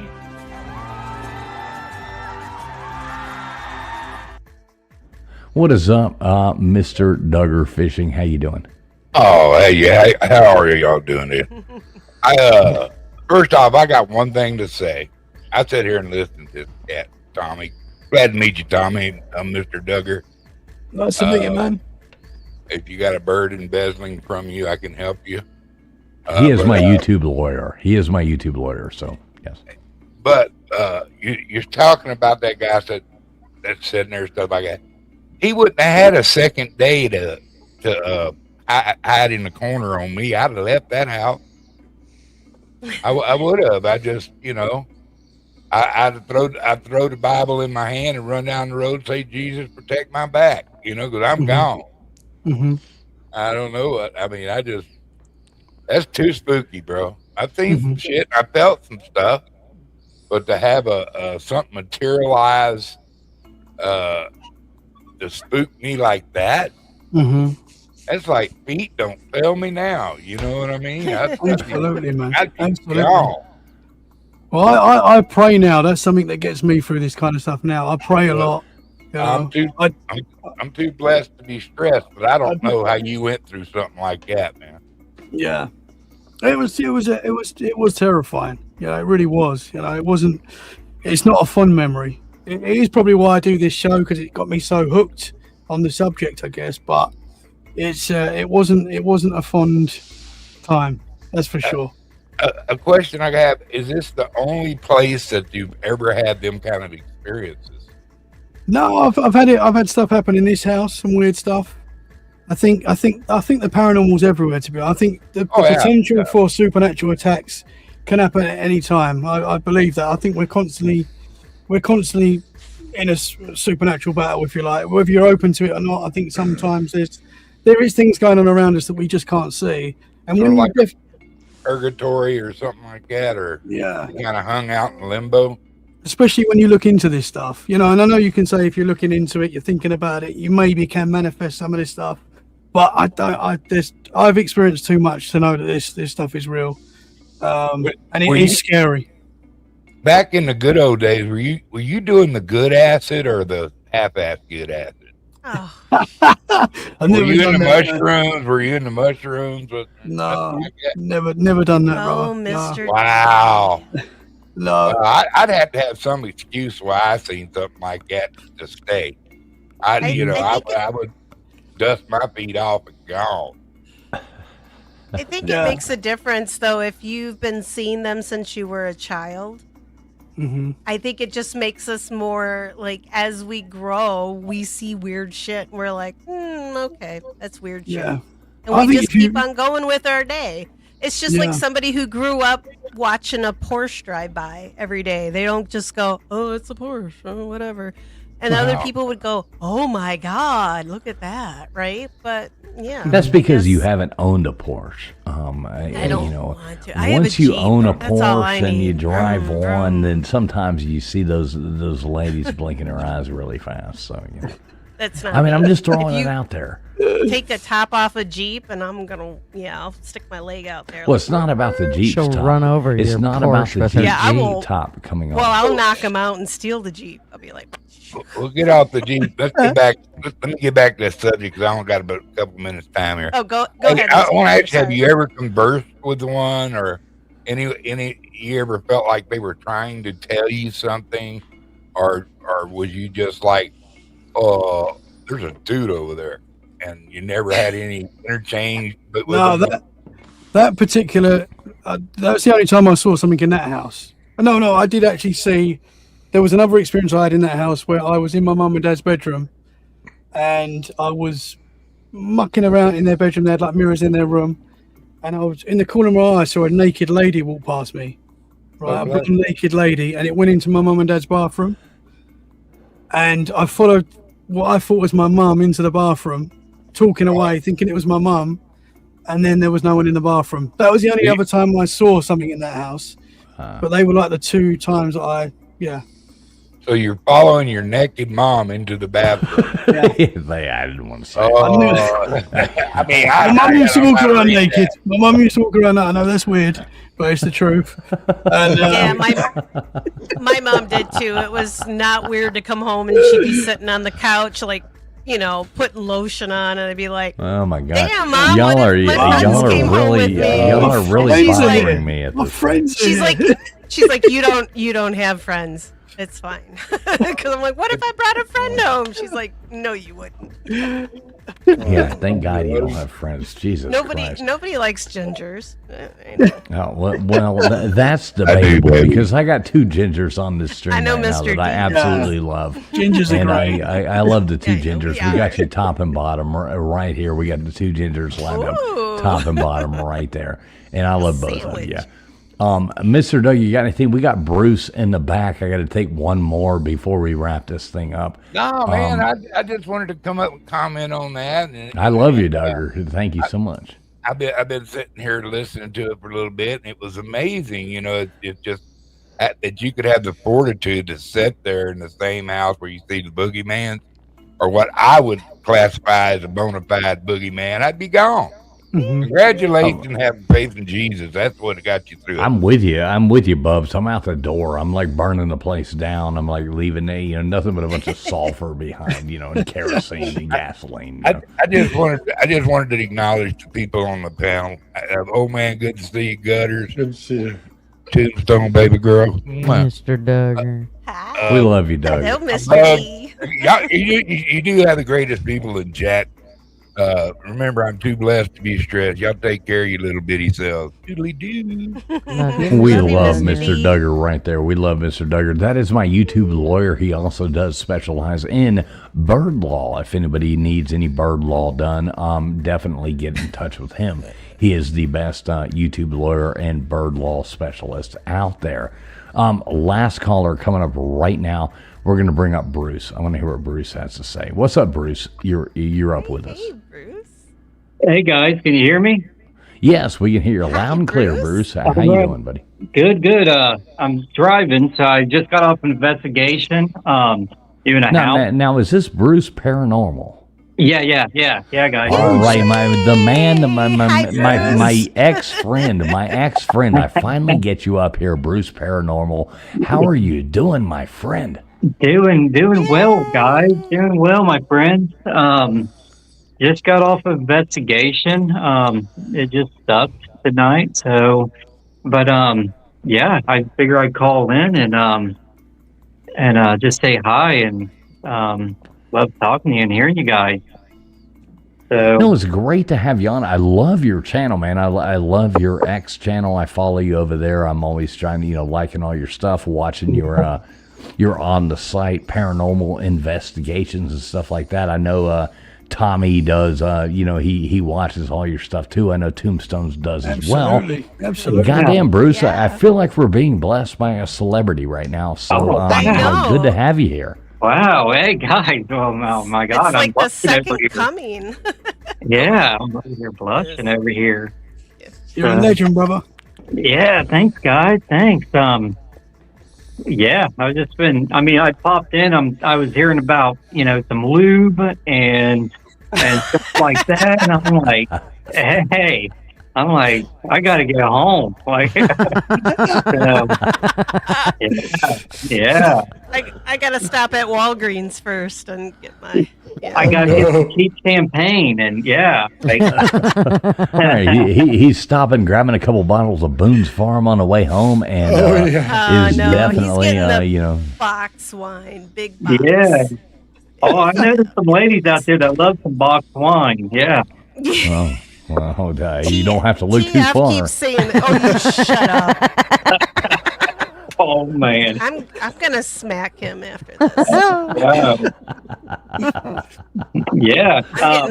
I'm getting ornery now. He's stirring me. All right, so let's hear from Bruce real quick. Bruce, so you went and did a paranormal investigation tonight. I saw you were posting that earlier. How did that work out? Did you get any hits, anything like that? No. So this one place I got, it's just I'm telling you, it's so wild. It's like something. It sounds like a human is climbing or crawling themselves through the house. That's how loud it is. Very unsettling. Tonight, there was nothing at all. So, I guess you'll have that. So what is let's ask you why we got you here right now, Bruce, because I would like you to come up and be a guest on the show one night. And I really would, while you're home and, while you're not driving down the road. But what is the, most intense situation you've ever had doing these paranormal investigations? Oh my goodness. So I really don't know. I really can't tell you. I mean, I've ran into so many different situations of being out in the woods, but I would, when, cryptids, UFOs, and ghosts, but just recently, I got to tell you, I got to live in hell scared out of me, where I am, really, I don't get. This is what we want to hear about. Yeah. So I was in this location, and the front door knocked, and I just opened it up like there was going to be someone there, and there wasn't. So I closed the door, and then I don't know, moments after that, something ran through this house just as loud as a human, and then it started to lapping on the side of the house all around me. It was such, and this house is only 800 square feet. It was all over the glass of the house. And I went outside and there was nothing there. So I was going to kind of just check in to see what was out there. But the feel of, I don't know, it was like I felt it. It's a really strange sensation. I just felt it. I felt this weird dread come through my body. So I go back inside the house and I opened up a door, and it felt like it felt and smelled like I opened the tomb up that was, sealed up 5,000 years ago. And this gust of wind hit me with just a force. And I mean, that really startled me. It was, well, yeah, that would scare the shit out of anybody. Yeah. And I really don't get startled, and this house did it to me. So, my buddy just went there last weekend. Me and a small group did, and my buddy had no idea about this house, and he saw something. So we were doing like an EVP session with headphones and with eye protection on, or like a little sleep mask type of thing. But I was doing the questions, and he just stopped, and he's listening through a recorder, and it's not one of them spirit boxes. It ain't one of the SB7 boxes. It was just a recorder. So he was listening through it, and he just takes over the EVP session, and I thought it was really strange. And then he just drops it and goes outside, and he's going to kill me for saying it, but he was crying his eyes out, and it really startled me. And I asked him, he's just like, Did you tease him for being a wuss, or? Oh my gosh! At the point where, like, I had another investigator with me, and they're two grown men. There's three grown men in this house. One of them goes outside, starts crying. The other one doesn't believe him, goes into the room. He comes out crying. So I got two adult men sobbing like a bunch of babies, and I'm like, "What the world?" I'm like, "You guys are really screwing me up here. Like, what's going on?" And so they both said that they like mentally seen this child, this girl, come in their minds and talking to them, and this overwhelming dread came through their bodies, and this sorrow. So, okay, you can make a story up, but how they looked afterwards, they looked like the life was sucked out of them, like they were exhausted, and that's what he said. My buddy's exhausted. So that's wild shit there, and that's going to probably take. I mean, right now I can't even think anything that will top that. It was my first sort of like Hollywood experience in, them making a scary movie. But you guys held it together, right? There wasn't any of that, like, oh my God, like all that stuff, right? You guys were like, you might have been scared, but you were real men about it, right? Yeah. So. Yeah. Okay. Good. I'm proud of you. Yeah. I mean, I'm telling you, I'm there to investigate the paranormal and not run from it. And my teammates, my crew is the same way. So, I always say, if you feel uncomfortable, just remove yourself out of the room or the house. Just walk out calmly. No running. Don't be breaking shit on the way out, So let me ask you, you Bruce. break it, you buy it. Yeah. Mm-hmm. Oh, God. It's like we're in an antique shop now. Let me ask you, Bruce. Has there ever been a time when you were, like, legitimately scared? Probably that time, right? I mean, I get how do you feel about that? Has there been times when you were, pushed into a corner and were like, oh, wow, I shouldn't have done this. Check, please. Okay, so so it's my investigation approach. And I think that I'm not going to say it like sort of ruined me, but my investigation approach into when I do an investigation is I try to not feel anything. I go into a location not trying to feel anything at all. Now, because I can't prove a feeling. So what I do once, like, I will feel like my hair starts to, that tingling where you're about to get scared. And I can really clear my mind quickly and just clear the atmosphere of that. So that's what I'll do. I won't let something scare me too deep. And I will get startled. I something smacking on the wall or, a touch, I will get startled. But to get the living hell scared out of me, and I'm just closing up. I don't. It's not going to happen in the house. It will. I will say there's some stuff in the forest that I scare. I'm packing up and I'm walking out. So I don't know what when I do something out in the woods, it is just creepy and it is unsettling voices but I mean, yeah, it's going to be me running of something of natural that just gets me going. Weird stuff happens in the woods. Yeah, Nothing good ever happens in the woods at night. Nothing ever. No, and I keep on. I mean, the woods is not yours at night. That's what it feels like. It just feels like you're not welcome in these spots. So, sometimes during the day too. Like if you get that feeling during the day, just turn around and leave. Get out. Yeah, exactly. Yeah. I don't know. Hey, Tommy, what's the time? What is it, about daylight for you? It's nearly 6 o'clock in the morning. Oh, yeah, Tommy's over here about to have some horrible English breakfast for I want an English breakfast for the morning. He's going to be like eating eggs with like some weird toast or something that doesn't taste good. Wait. Tommy needs to know how. Okay, Fools last night he was bashing English food. No. And I'm sorry, your beans are horrible. I wouldn't even put them in my chili. Oh, I was like, he's never sat down and had a full English breakfast. Full English breakfast, yeah, you can't go wrong. Oh my God.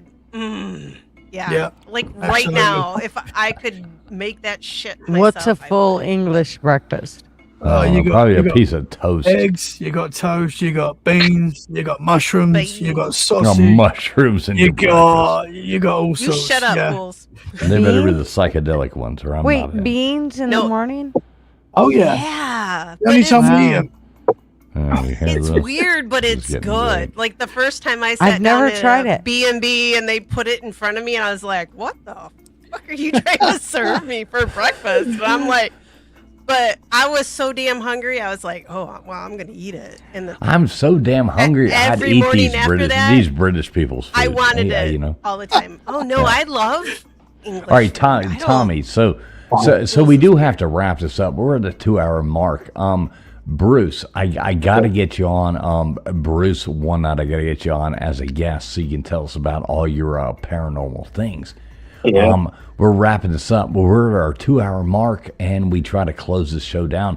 Any last words, Bruce? Pump your channel, man. Tell everybody where they can find you, Bruce, over there on X, because I want to get you on as a guest one night. I've already invited you. You know that. So Yeah.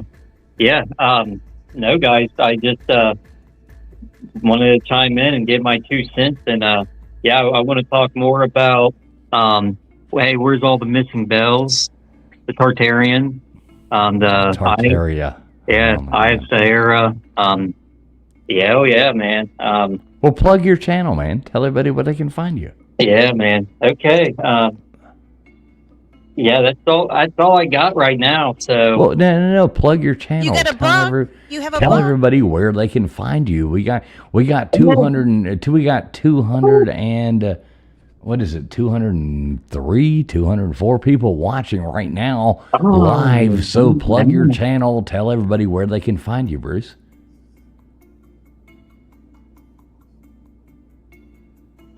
Here. All right, so it's Bruce Paranormal. Paranormal on X. That is the only place I know to find Bruce, but Bruce Paranormal on X. Yeah, I'm also on TikTok and Instagram. So yeah, it's that like I'm an adult. I don't have those, but I know, right? I was about kicked off of X, and I went into panic mode, and I got to go on the child networks of TikTok. So hey, that's some catchy stuff. That TikTok is, man, it's a good drug. Like, if you haven't tried it yet, I know. I know I can't do it, man. I Oh, can't do my it. God. Probably not many they haven't tried. Yeah. But yeah, Bruce Conspiracy. You at Bruce Conspiracy on all my handles, or Bruce Paranormal and Coffee on all the handles out there. Absolutely. So, All right, hey, what say you, Bruce?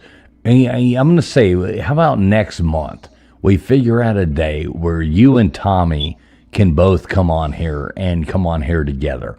Why don't we do that? Why don't we bring Tommy back and we bring you on here, Bruce, one night, and we do a show, and we get you and Tommy both up here as guests on the show. Is that cool with you, Bruce? You want to do that? Yeah. I mean, you put me on the spot like that. Yeah, I got it now. Right? I know. I always put people on the spot, brother. Yeah, that's. I mean, are you saying you don't like Tommy? Oh, I love Tom. Okay. I mean, how can't you love that guy? Yeah, I know. I mean, he's kind of an asshole. I mean, this Tommy guy, he told me I couldn't get it up and shit like that. Yeah, he's a special kind of asshole, but he's still special. Right. Kind of like. Are we all counting who's asshole? I'm in. Me. You're an asshole. So am I. Yeah. Right. You'll fit right in. Let's make that happen, Bruce. Hey, how about you and Tommy come back up here? You both co-star up here on this show one night, and we will have it. We'll set that up for next month. We'll figure out a night when both of you can come up here. How about that? Yeah, dude. That sounds really exciting. Yeah. Yep. I'd love it. Absolutely. Yeah. All right, Bruce. Thanks for calling in, man. Yeah. Check back in. I got your. I know how to get in touch with you. Everybody, check out Bruce Paranormal on X. I know that's where I follow Bruce, and I love Bruce. He is an author. He is a researcher. He does paranormal investigations. He does live streams on X. He does puts things out, and I watch all of them. So go check out Bruce Paranormal on X. Yeah, thank you so much. Yeah, man. Love you, Bruce. Thanks for calling in, brother. All right, see you guys. All right, see you, buddy. Thanks, Bruce. Look at that. We actually heard from Bruce too. Yeah. Wow, what a fun show this I got him has to been. Call in. I know you did. You tempted him. You're like that ginger lady tempting guys to call in. You're like, call in, bitch, now. Yeah. You're like reeling fish. What? Yeah, I was noodling. Noodling. Mr. Duggar knows about that. That's how I got him. Exactly. All right. Our all-star rock star of the night, Tommy. Tell us what you got coming up this week. Tell everybody to follow you. Tell everybody what you got going on. We're wrapping this thing up right now. Thank you so much, guys. Absolutely love this tonight. Thank you so much. Wherever you get your podcast, Let's Get Freaky. You'll see my little ginger cartoon face with a Bigfoot, a ghost, and an alien. You can't miss it. 2 or 3 episodes a week. Come get freaky if you like paranormal, and if you'd like to share an experience as well, I'd love to talk to you. So thank you so much, guys. This has been amazing tonight. Thank you. All right, there we go. So Let's Get Freaky podcast. You can find that on all the Amazon, Spotify, Apple, all that kind of jazz like that. Let's Get Freaky podcast. Nightbot has been dropping his link, and it is in the description of the video. Go over there and sub our good friend Tommy up. Tombstones, what do you got coming up this week? Tomorrow, I'm going to be at a haunted cemetery. Ooh. All right. Yeah. Let's hear more about it. And it's supposed to be, it's one of the most haunted places in Michigan. And Michigan's pretty freaking spooky. I don't know if y'all been here, but yeah, as spooky as Atlanta, Georgia. I mean, it's scarier than Detroit. So, I mean, we've got Detroit. So there's more spooks in. Never mind. Okay. Don't be racist. Anyway,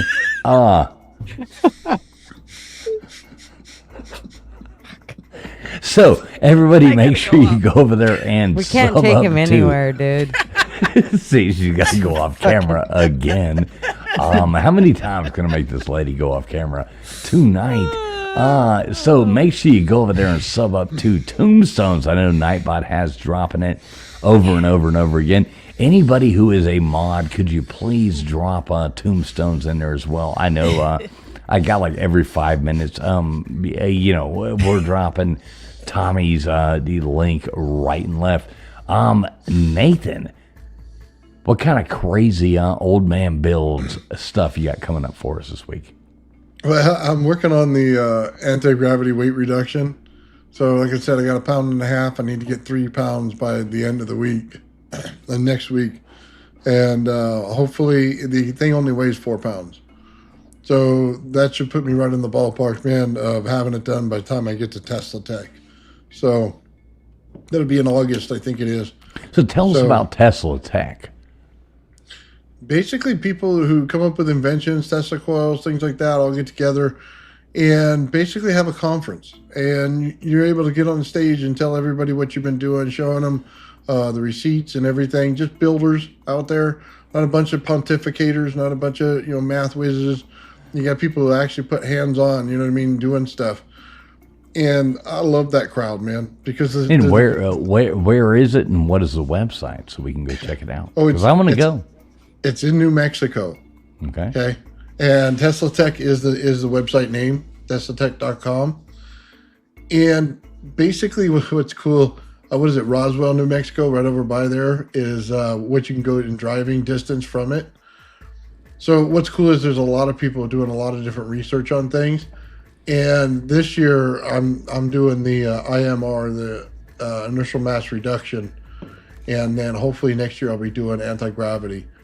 And yeah, dude, it's like the coolest thing in the world. Everybody who's ever built stuff has been dreaming of going there. You know what I mean? When they call your name and you can go.